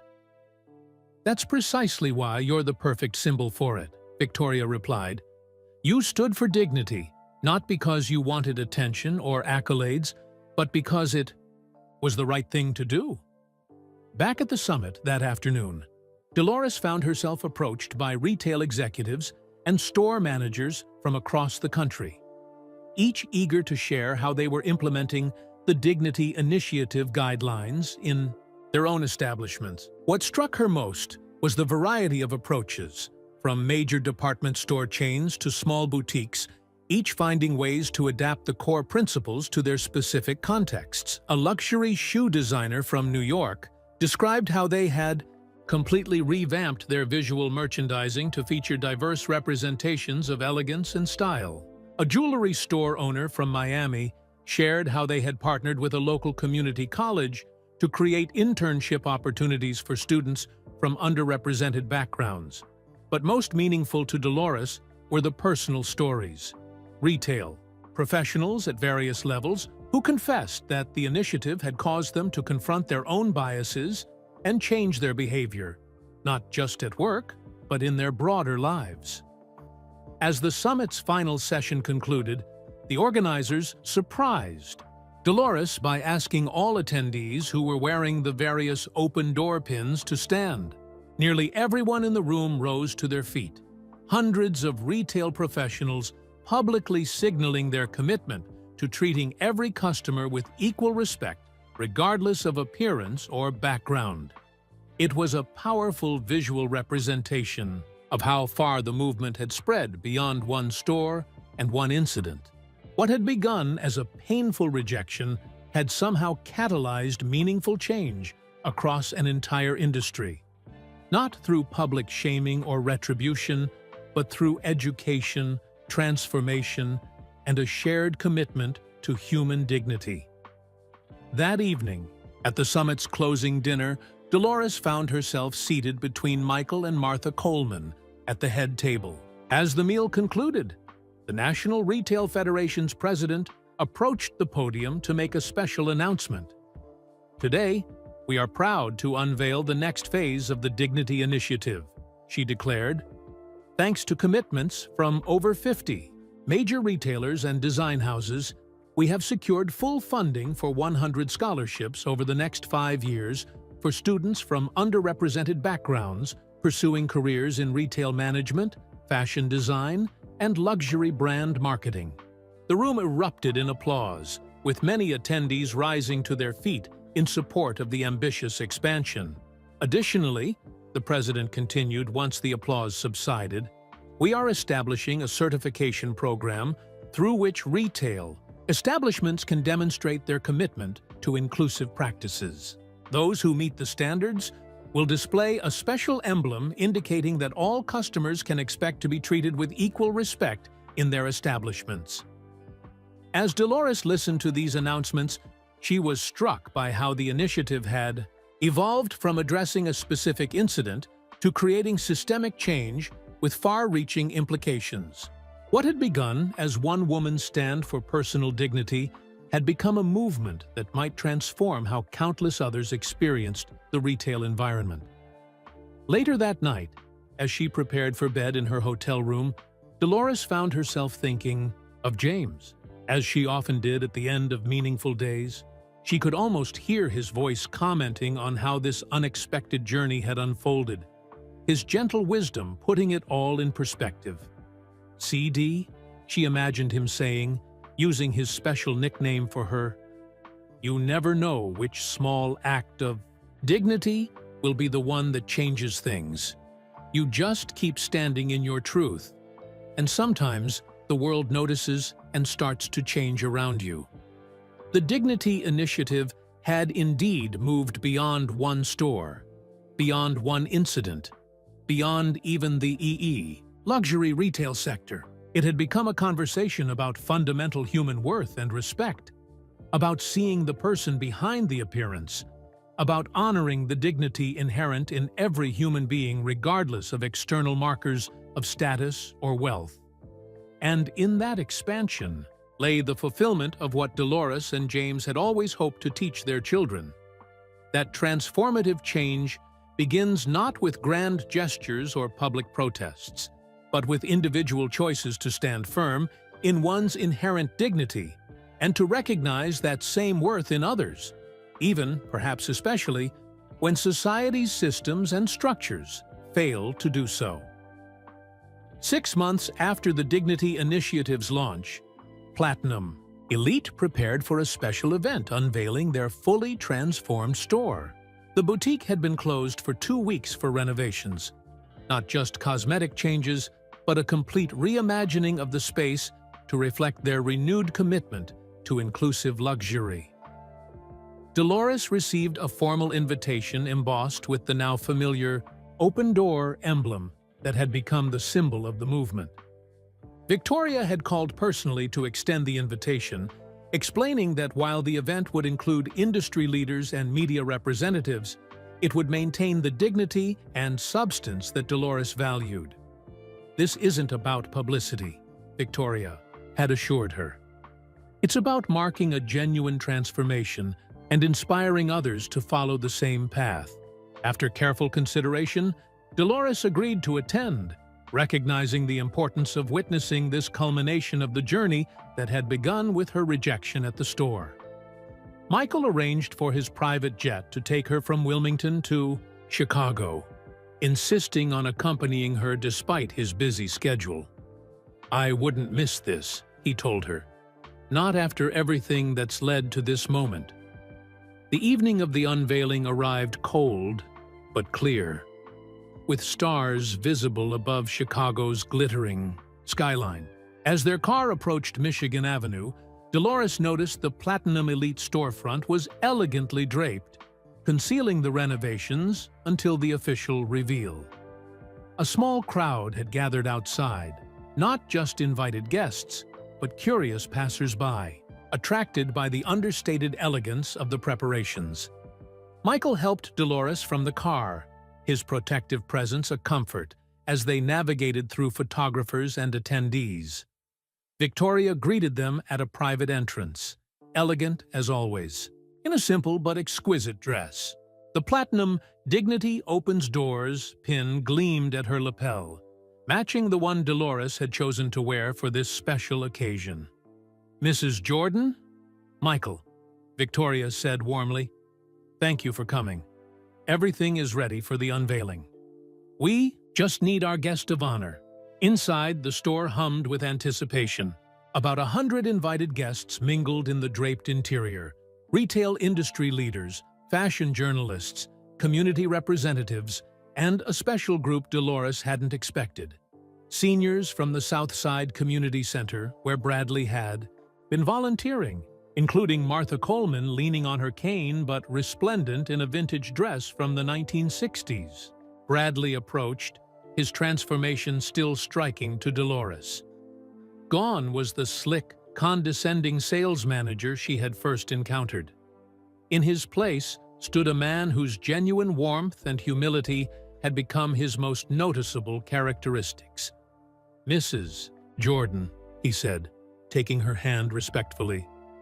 "I can't tell you what it means to have you here tonight. None of this would have happened without you." "I think it would have eventually," Dolores replied kindly. "Someone else would have stood up if I hadn't." Bradley shook his head. "Perhaps, but it was your specific response, choosing education over humiliation, transformation over punishment, that created this particular path. Many people would have responded with public shaming or demands for firing. You chose something more profound." Before Dolores could respond, Victoria gently guided them toward the center of the store, where a small platform had been set up. It was time for the formal unveiling. As Dolores took her place beside Michael, she noticed other familiar faces in the crowd. Scottie Pippen had come to support them, along with several of Michael's former teammates. Jeffrey and Jasmine had flown in from Washington and North Carolina, respectively. Even Larry and Sharon had made the trip, bringing the family's support in full force. Victoria stepped onto the platform first, welcoming the guests and briefly recounting the journey that had brought them to this moment, not dwelling on the negative aspects of the original incident, but focusing on the transformative response it had sparked. 6 months ago, she said, Platinum Elite was merely a luxury boutique. Today, we reopen as something more, a space where excellence in craft meets excellence in human interaction, where true luxury is defined not just by the quality of our merchandise, but by the dignity with which we treat every person who walks through our doors. She then invited Bradley to speak. With evident emotion, he shared his personal journey from bias to awareness, from judgment to understanding. He spoke directly about his volunteer work at the community center and how it had fundamentally changed his perspective on human value and worth. I used to measure people by what they wore, what they drove, what address they gave, he admitted. Frankly, now I understand that those external markers tell you almost nothing about a person's character, intelligence, or actual resources, and absolutely nothing about their inherent dignity as a human being. Martha Coleman spoke next, providing historical and economic context for the patterns of discrimination that had long characterized luxury retail environments. Her academic perspective lent weight to the evening, elevating it from a store reopening to a meaningful cultural moment. Then, to Dolores's surprise, Victoria invited her to speak. Though not prepared with formal remarks, Dolores stepped forward with the quiet confidence that had carried her through 7 decades of life's challenges. I never sought to become part of a movement, she began simply. I just wanted to buy A graduation gift for my granddaughter without being judged by my appearance. But sometimes, life places us in situations that reveal larger truths. In this case, that dignity isn't something to be earned through wealth or status, but the birthright of every human being. She spoke briefly but powerfully about James and the values they had instilled in their children, about standing firm in one's own worth while recognizing that same worth in others, about responding to disrespect with dignity rather than defensiveness, about transforming painful experiences into opportunities for growth. What has happened here, she concluded, goes beyond one store or one incident. It speaks to how we see and treat each other in all aspects of life. Whether we recognize the full humanity in every person we encounter, or reduce them to superficial judgments based on appearance. After warm applause, Victoria stepped forward for the actual unveiling. "And now," she announced, "we present the transformed Platinum Elite, reimagined not just in design, but in purpose." At her signal, staff members simultaneously removed the drapes covering the interior, revealing the stunning transformation. The store had been completely redesigned, maintaining its luxury aesthetic but with a warmer, more inclusive atmosphere. The lighting was softer, the displays more accessible, the overall environment more welcoming while still conveying exceptional quality and craftsmanship. But the most striking change was the legacy wall that Dolores had glimpsed in its early stages. Now expanded to become a central feature of the store, it showcased the contributions of diverse innovators to the worlds of fashion, jewelry, and luxury goods throughout history. Interactive digital displays allowed customers to learn about these pioneers, many of whom had overcome significant barriers of prejudice and exclusion to create enduring legacies of excellence. Beside the legacy wall stood a new addition Dolores hadn't seen before, a display case featuring photographs and brief biographies of the first 10 recipients of the Dignity Initiative scholarships, young people from diverse backgrounds who were now pursuing education and careers in retail, design, and luxury brand management. As guests explored the transformed space, Dolores found herself drawn to this display, studying the faces and stories of these scholarship recipients. One young woman particularly caught her attention, Maya Johnson, who had grown up in the same Chicago South Side neighborhood where Bradley now volunteered. Her biography mentioned that she had been inspired to study luxury brand management after a community center volunteer recognized her talent for design and encouraged her to pursue it professionally. "That's Bradley's mentee," Martha Coleman said, appearing beside Dolores with a knowing smile. "He spotted her sketching handbag designs during one of our community center art programs. Now she's at Parsons on a full scholarship, with an internship lined up here next summer." Dolores felt a wave of emotion at this tangible evidence of how the ripples had spread. From her painful rejection to Bradley's transformation to this young woman's opportunity. It was exactly the kind of positive chain reaction that she and James had always believed in, small acts of dignity and respect compounding over time to create meaningful change. The formal program concluded with Victoria unveiling one final addition to the store, a discreet plaque near the entrance that read, "Platinum Elite is committed to treating every person who enters these doors with equal dignity and respect, regardless of appearance or background. True luxury is found not in exclusivity, but in excellence of both product and human interaction." Beneath these words was a quote that brought tears to Dolores's eyes. "Dignity isn't something to be earned through wealth or status. It's the birthright of every human being." Dolores Jordan. As the evening continued with celebration and conversation, Dolores found herself approached by many guests, each expressing appreciation for her role in sparking this transformation. But what touched her most deeply were the comments from the community center seniors whom Bradley had invited. "That young man has become like family to us," one elderly gentleman told her, nodding toward Bradley, who was now introducing Maya to a group of fashion industry executives. "At first we thought he was just putting in time to save his job. But he's truly changed, and he's changing others too." Later, as the crowd thinned and the formal event transitioned to a more relaxed gathering, Dolores found a quiet moment to stand before the legacy wall, absorbing the stories of those who had persevered against prejudice to create lasting contributions to their fields. Michael joined her, pride evident in his expression as he looked at his mother. "What are you thinking?" "About, Mom? Your father," she replied honestly. "How he always said that true change starts with individual choices, to stand in your dignity and recognize the dignity in others." "He was right," Michael agreed, his voice soft with memory. "As usual.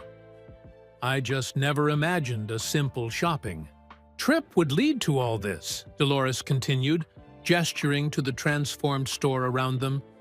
"It wasn't simple, though, was it?" Michael observed. "It was a moment that revealed something fundamental about how people see and treat each other. And your response created a path forward that others could follow."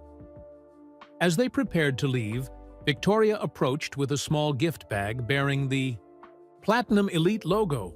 "A small token of appreciation," she explained, handing it to Dolores, "though nothing could adequately express what your wisdom and grace have meant to all of us." Later, in the privacy of her hotel suite, Dolores opened the gift.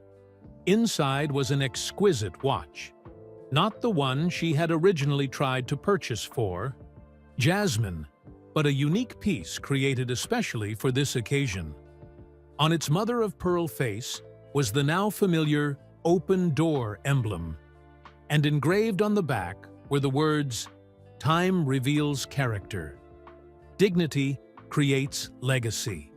With profound gratitude." VP and the Platinum Elite family.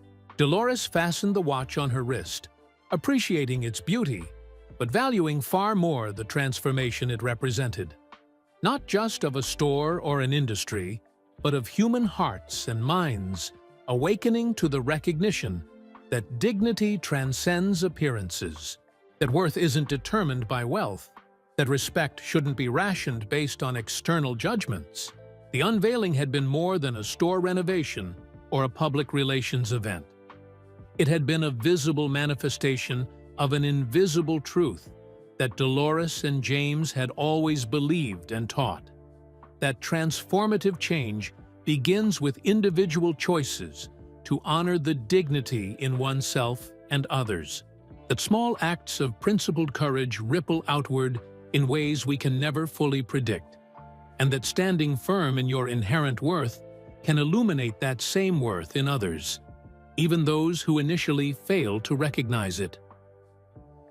As Dolores prepared for bed, she placed the watch carefully on the nightstand beside the photo of James she always traveled with. Looking at his beloved face, she whispered, "We planted seeds, James, and they're growing into something beautiful." As the Chicago winter settled in, bringing early snow flurries that dusted Michigan Avenue, with white Platinum Elite prepared for the holiday shopping season.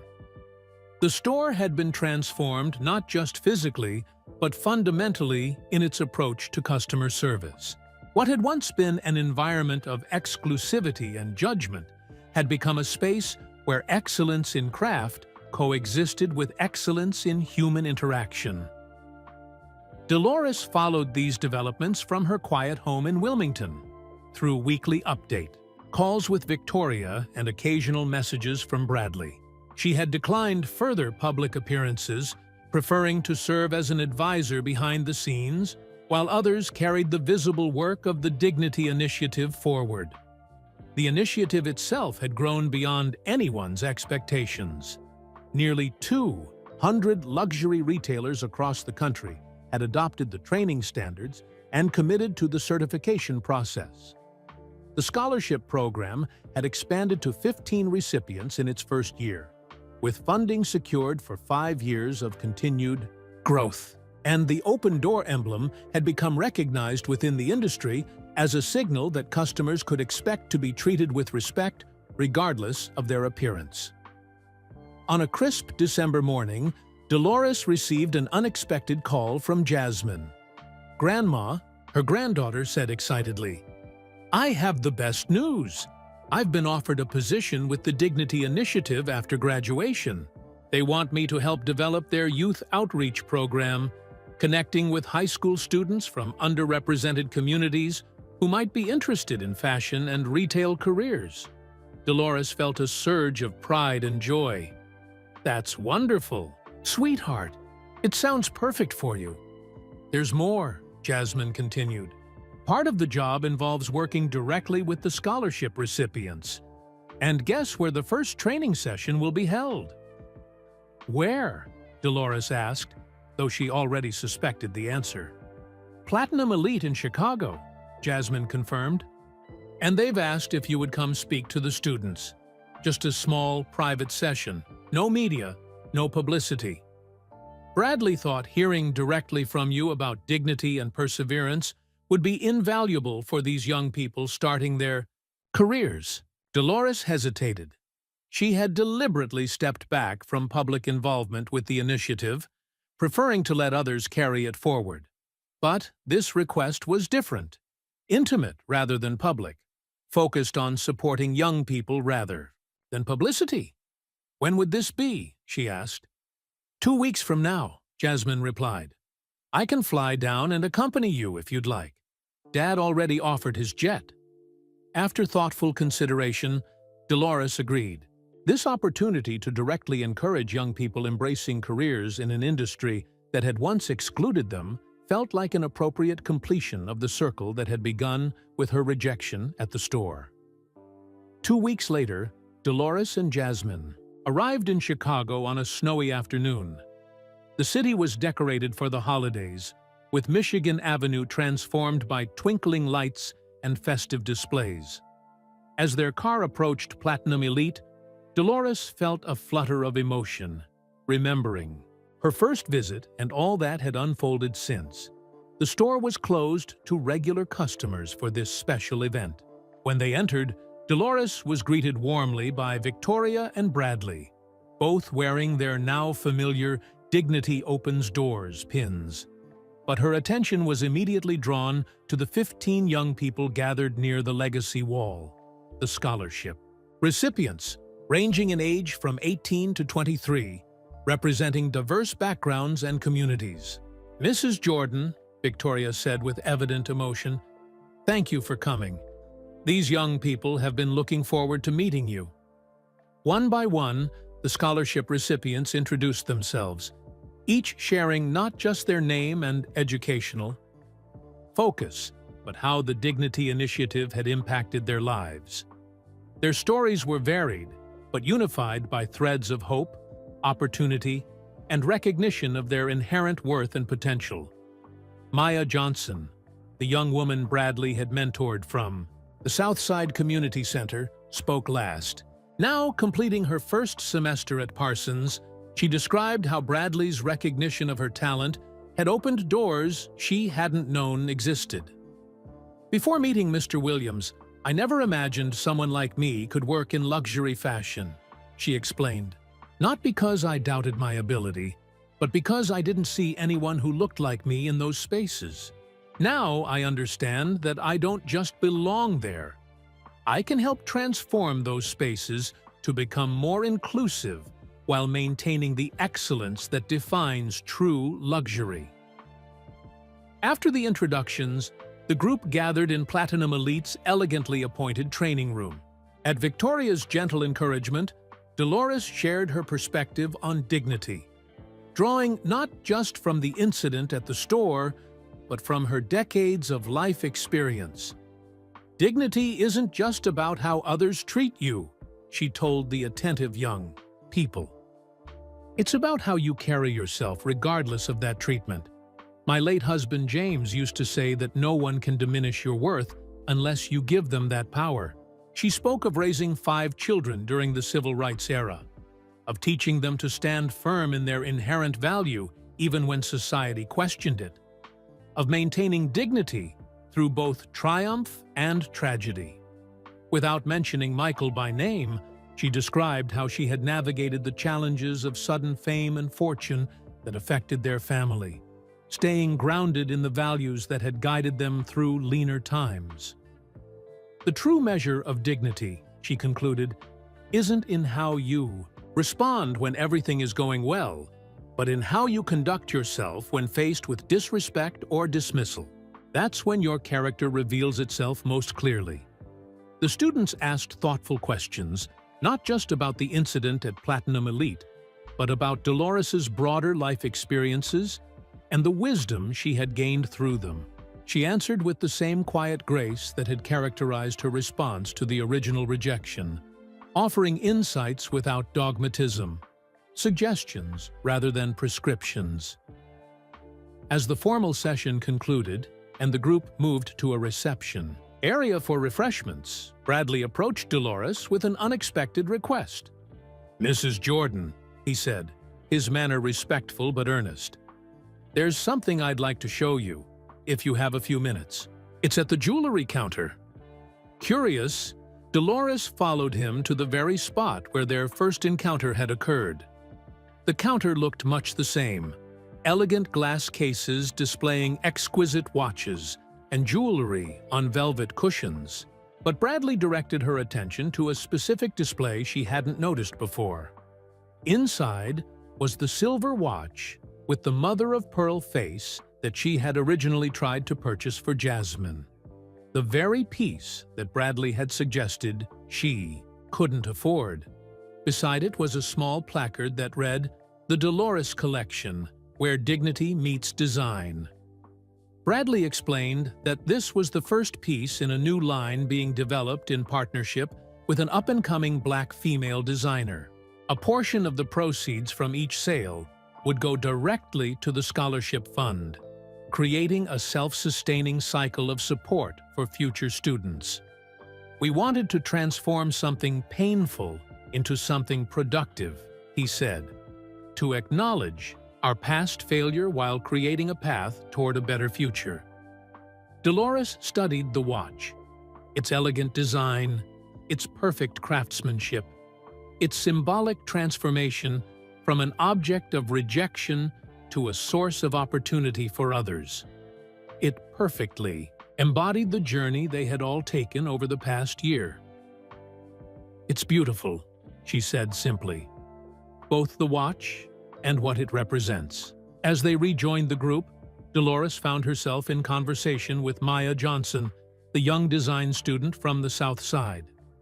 Maya shyly showed Dolores sketches for handbags she was developing as part of her coursework, designs that blended traditional luxury aesthetics with cultural influences from her African-American heritage. "These are extraordinary," Dolores said sincerely, recognizing genuine talent in the young woman's work. "You have a remarkable eye for both beauty and meaning." Maya's expression brightened at the validation. "Thank you, Mrs. Jordan. That means a lot coming from you." She hesitated, then added, "Can I ask you something personal?" When Dolores nodded encouragement, Maya continued, "How did you find the strength to respond the way you did? With dignity instead of anger, with a desire to create change rather than just demand justice for yourself?" It was a profound question, one that went to the heart of Dolores's character and life philosophy. She considered it carefully before responding. "I've lived long enough to learn that anger, while sometimes justified, rarely creates the change you want to see," she said thoughtfully. "It might force short-term adjustments, but it doesn't transform hearts and minds. That requires a different approach, one that appeals to the better nature that exists in most people, even when it's obscured by prejudice or thoughtlessness." She paused, remembering James's words on this very subject. My husband used to say, "The true strength isn't in how hard you can push back against those who wrong you, but in whether you can maintain your own dignity while helping them recognize theirs." That's the path I've tried to walk throughout my life, with varying degrees of success. As their conversation concluded, Victoria approached with a small box wrapped in elegant paper. "We have something for you," she said to Dolores. "A token of appreciation for everything you've done. Not just for Platinum Elite, but for all these young people whose paths you've helped to shape." Inside was a delicate bracelet that matched the watch Dolores had been given at the unveiling ceremony. But this piece featured an additional charm, a small silver key beside the now familiar open door emblem. "The door represents opportunity," Victoria explained, "but the key represents the wisdom that unlocks that opportunity for others. That's what you've given us, Mrs. Jordan. Not just a moment of accountability, but the wisdom to transform that moment into lasting change." As Dolores fastened the bracelet beside the watch on her wrist, she was struck by how perfectly these symbols captured the journey from painful rejection to purposeful transformation. What had begun as a simple shopping trip had evolved into a movement affecting hundreds of lives directly and potentially thousands more indirectly. Later that afternoon, as the session with the scholarship recipients concluded, Dolores found herself alone at the jewelry counter where everything had started. The store would reopen to the public in 30 minutes, and staff were making final preparations. Bradley and Victoria were engaged in conversation with Jasmine across the room, discussing her upcoming role with the initiative. A young female sales associate approached Dolores. "Can I help you with anything, ma'am?" she asked, her manner naturally respectful without any hint of the condescension that had characterized Dolores's first visit. "Yes," Dolores replied on impulse. "I'd like to purchase that watch, please." She pointed to the silver timepiece with the mother-of-pearl face from the Dolores collection. If the associate recognized her connection to the collection, she gave no sign, maintaining professional courtesy as she removed the watch from the display and placed it on a velvet pad for Dolores to examine. "It's a beautiful piece," she explained knowledgeably. "Part of our new Dolores collection that supports scholarships for students from underrepresented communities. The mother-of-pearl face is sourced from sustainable operations in the South Pacific, and the movement is Swiss, hand-assembled by master craftsmen."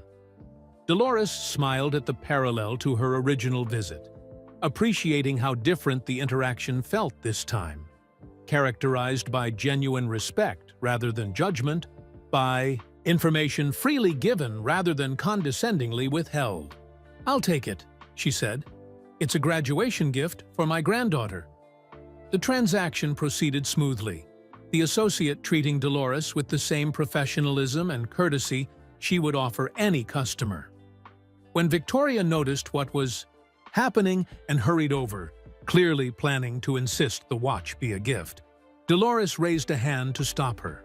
"No, Victoria," she said firmly but kindly. "Respect means allowing me the dignity of purchasing this gift for my granddaughter properly." Victoria understood immediately, nodding agreement and stepping back to allow the transaction to complete. Normally, when the associate handed Dolores the elegantly wrapped package, their eyes met in a moment of simple human connection. Merchant and customer, each respecting the other's role and dignity. As Dolores and Jasmine left the store, the Badrita younger woman noticed tears in her grandmother's eyes. "Grandma?" she asked with concern. "Are you okay?" Dolores smiled, blinking back the moisture. "Yes, dear. Just feeling grateful for how things have come full circle. A year ago, I left this store in tears of humiliation. Today, I leave with tears of satisfaction." she handed the wrapped package to her granddaughter. "This is for your graduation. The watch I originally tried to buy you that day." Jasmine accepted it with evident emotion, understanding the significance of this gift that had sparked such an unexpected journey.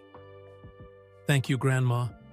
I'll treasure it always, not just for what it is, but for what it represents." As they walked, arm in arm down Michigan Avenue, snow beginning to fall softly around them, Dolores thought about the watch's journey from object of rejection to symbol of transformation. It perfectly mirrored her own experience. Pain transformed into purpose, humiliation into healing, a personal slight expanded into a movement for dignity that would benefit countless others. And in that transformation lay the completion of a circle that had begun with a simple shopping trip, but had evolved into something far more meaningful, a testament to the power of standing firm in one's inherent dignity while recognizing that same worth in others, even those who initially fail to see it themselves. The winter holidays passed in a blur of family gatherings and quiet reflection for Dolores. In her Wilmington home, surrounded by her children, grandchildren, and great-grandchildren, she found herself often thinking about the journey that had begun with rejection at Platinum Elite and blossomed into something far more meaningful than she could have imagined.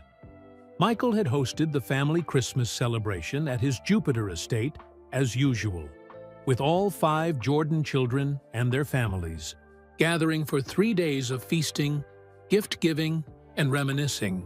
Throughout the festivities, Dolores noticed Jasmine wearing both the pearl necklace and the watch from the Dolores collection, symbols of family history and future promise beautifully combined.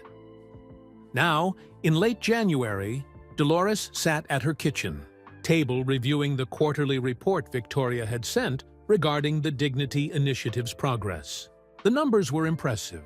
Over 300 retail establishments had adopted the training standards, and applications for the next round of scholarships had more than doubled. But more meaningful to Dolores were the personal stories included.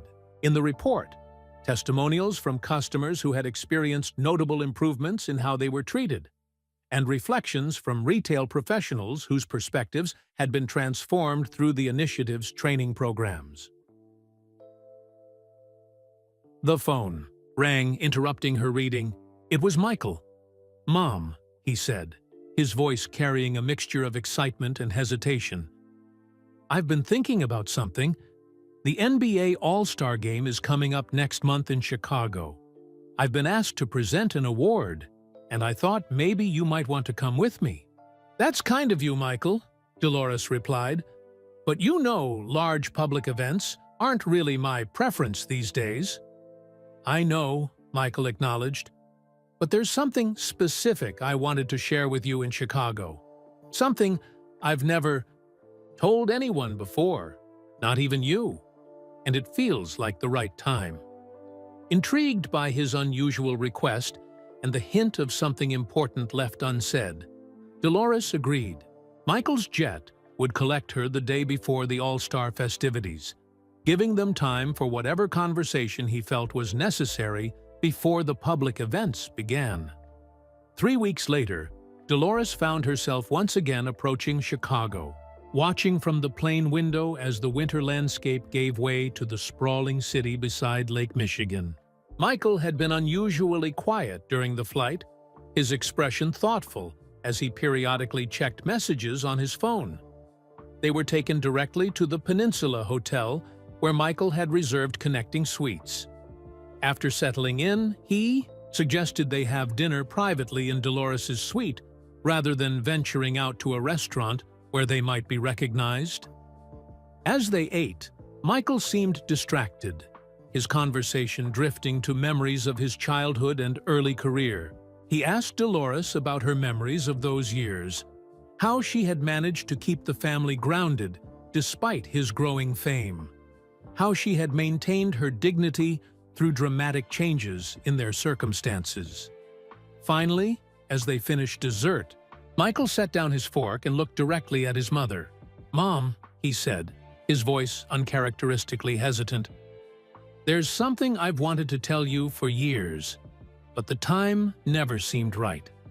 After everything that's happened with Platinum Elite and the Dignity Initiative, I think maybe now it is." Dolores waited patiently, giving her son the space to gather his thoughts. "Do you remember my first big endorsement deal? The one that really changed everything financially for us?" Dolores nodded. Of course she remembered. It had transformed their lives, moving them from relative comfort to substantial wealth almost overnight. "Before that deal was finalized," Michael continued, "I had to go to New York for meetings with the company executives. I was excited, nervous, feeling like this was my big break beyond basketball itself." He paused, his expression shifting as he recalled that distant day. "I didn't have the right clothes for meetings like that.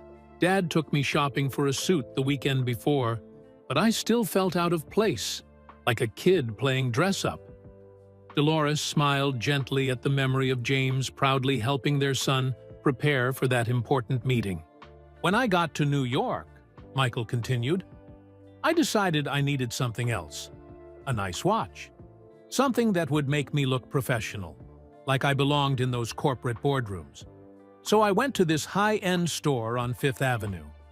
His voice took on a different quality, and Dolores began to understand where this story was heading.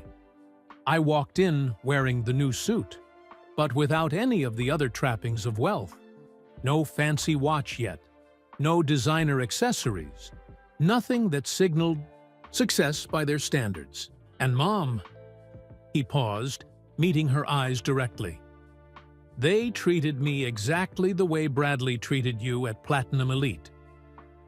Dolores felt a jolt of surprise, followed by a wave of maternal pain at the thought of her son experiencing such dismissal. "The sales manager looked me up and down and suggested I might be more comfortable at a department store," Michael continued. "Said their watches started at prices I might not be prepared for. Didn't directly say I couldn't afford them, but made it absolutely clear that's what he meant." "Oh, Michael," Dolores said softly, "you never told me." "I was embarrassed," he admitted. "And then angry. I walked out and found another store where they treated me with respect. But I never forgot how it felt. To be judged like that, to be dismissed based solely on appearance." He leaned forward, his expression intense. "When you told me what happened at Platinum Elite, it all came flooding back. But what amazed me wasn't just the similarity of the experience. It was the difference in how we responded." "How so?" Dolores asked. "My first instinct was to go back after I became famous and shame them," Michael explained. "To walk in wearing expensive clothes, flash my credit cards, let them recognize who they'd turned away. I actually fantasized about it for years, though I never did it." He shook his head ruefully. "But you, Mom, your first thought wasn't about revenge or even personal vindication. It was about how to create meaningful change so others wouldn't face the same treatment. You saw beyond your own hurt to the larger issue and the greater opportunity." Dolores absorbed her son's words, touched by his vulnerability in sharing this long-held memory. "Why didn't you tell me this before?" she asked gently. Michael sighed. "At first, as I said, I was embarrassed. Later, as my career took off, it seemed insignificant compared to everything else happening in our lives. And honestly, I wasn't proud of how long I held on to that anger, how I fantasized about putting those people in their place." He reached across the table to take her hand. "But when the Platinum Elite incident happened, when I saw how you handled it with such dignity and wisdom, I realized I had never fully processed my own experience. I had buried it rather than transformed it." "And now?" Dolores prompted softly. Now, I understand what you and Dad always tried to teach us, that dignity isn't about demanding respect for yourself, but about creating environments where everyone is treated with respect. That true strength isn't in retaliation, but in transformation. As they continued talking into the evening, Dolores was struck by the symmetry of their experiences. Mother and son both facing similar rejection, decades apart, each responding according to their understanding at the time. Where Michael had internalized the hurt and fantasized about revenge, Dolores had seen an opportunity for education and growth.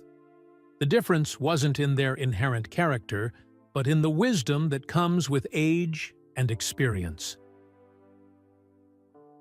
The next morning, Michael had a suggestion that surprised her.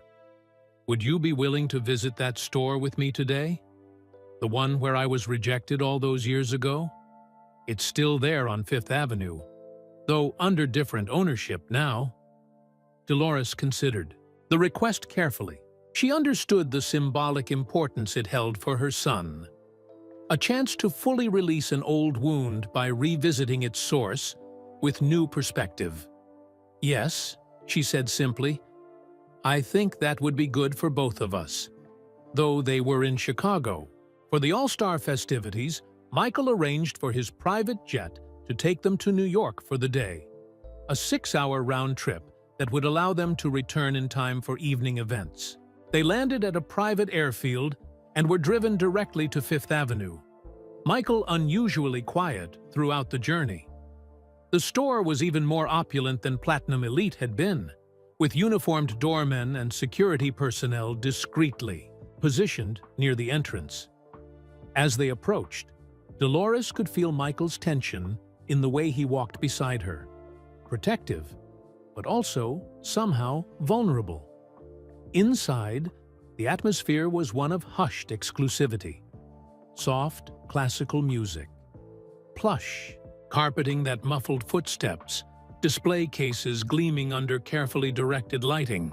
Several well-dressed sales associates moved among the sparse clientele, their manner attentive but reserved. Despite Michael's international fame, no one immediately recognized him in his casual attire.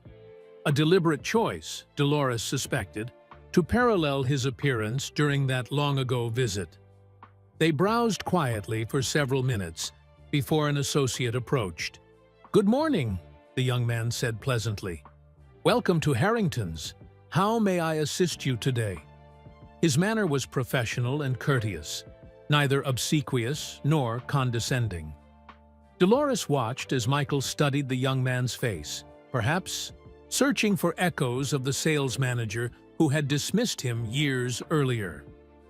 "We're just looking at watches," Michael replied. "Nothing specific in mind yet." "Of course," the associate said. "Please take your time.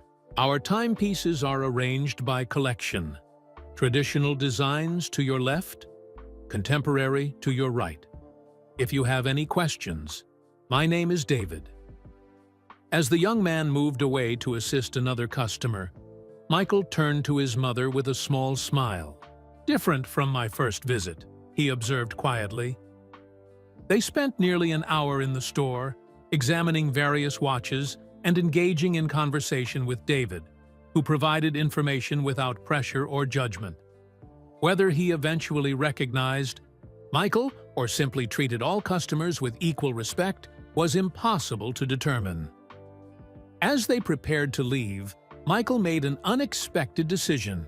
He selected an elegant watch from one of the display cases, not for himself, but as a gift for Bradley Williams. A reminder, he explained to Dolores as they left the store, that transformation is always possible, that our past mistakes don't have to define our future actions. During the flight back to Chicago, Michael seemed lighter somehow, as if sharing his long-held secret had released a burden he hadn't fully acknowledged carrying. Their conversation flowed easily between past and present, personal memories and broader reflections on the changes they had witnessed through the Dignity Initiative.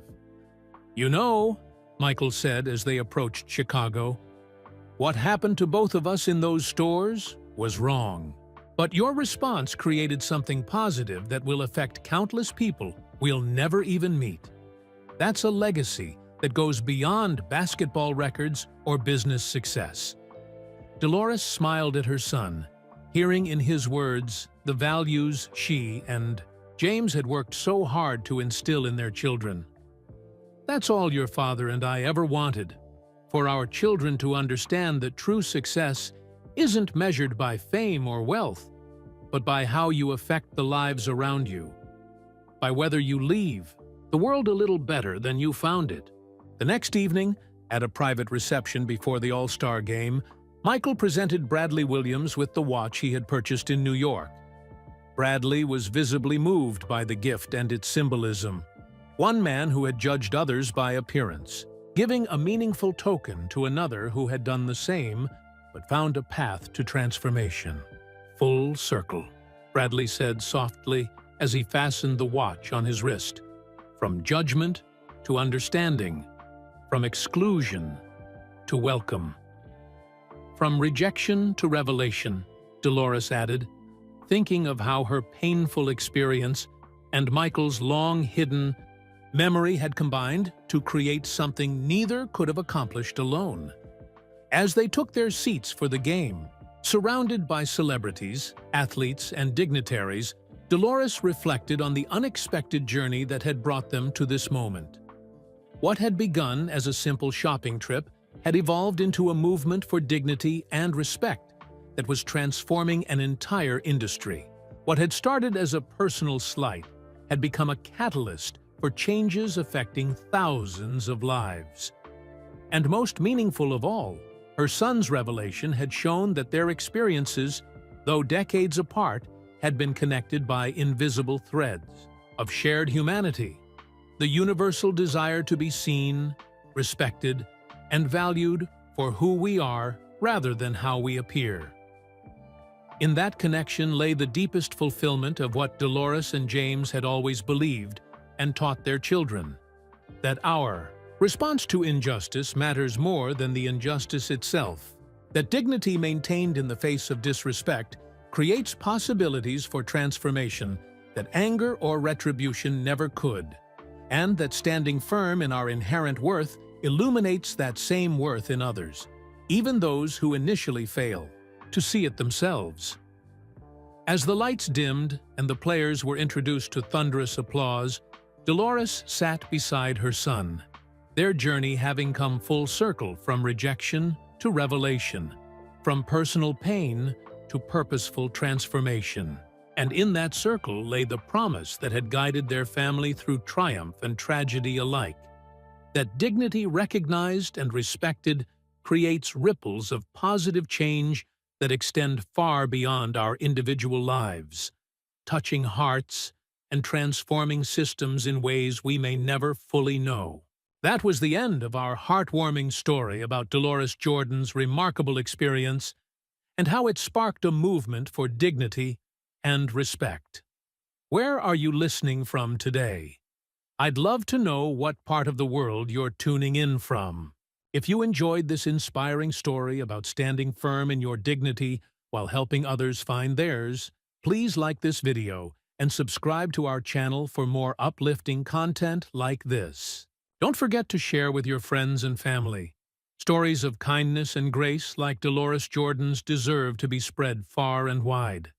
Together, we can create a world where everyone is treated with the respect they deserve, regardless of appearances. Thank you for listening, and I'll see you in the next video.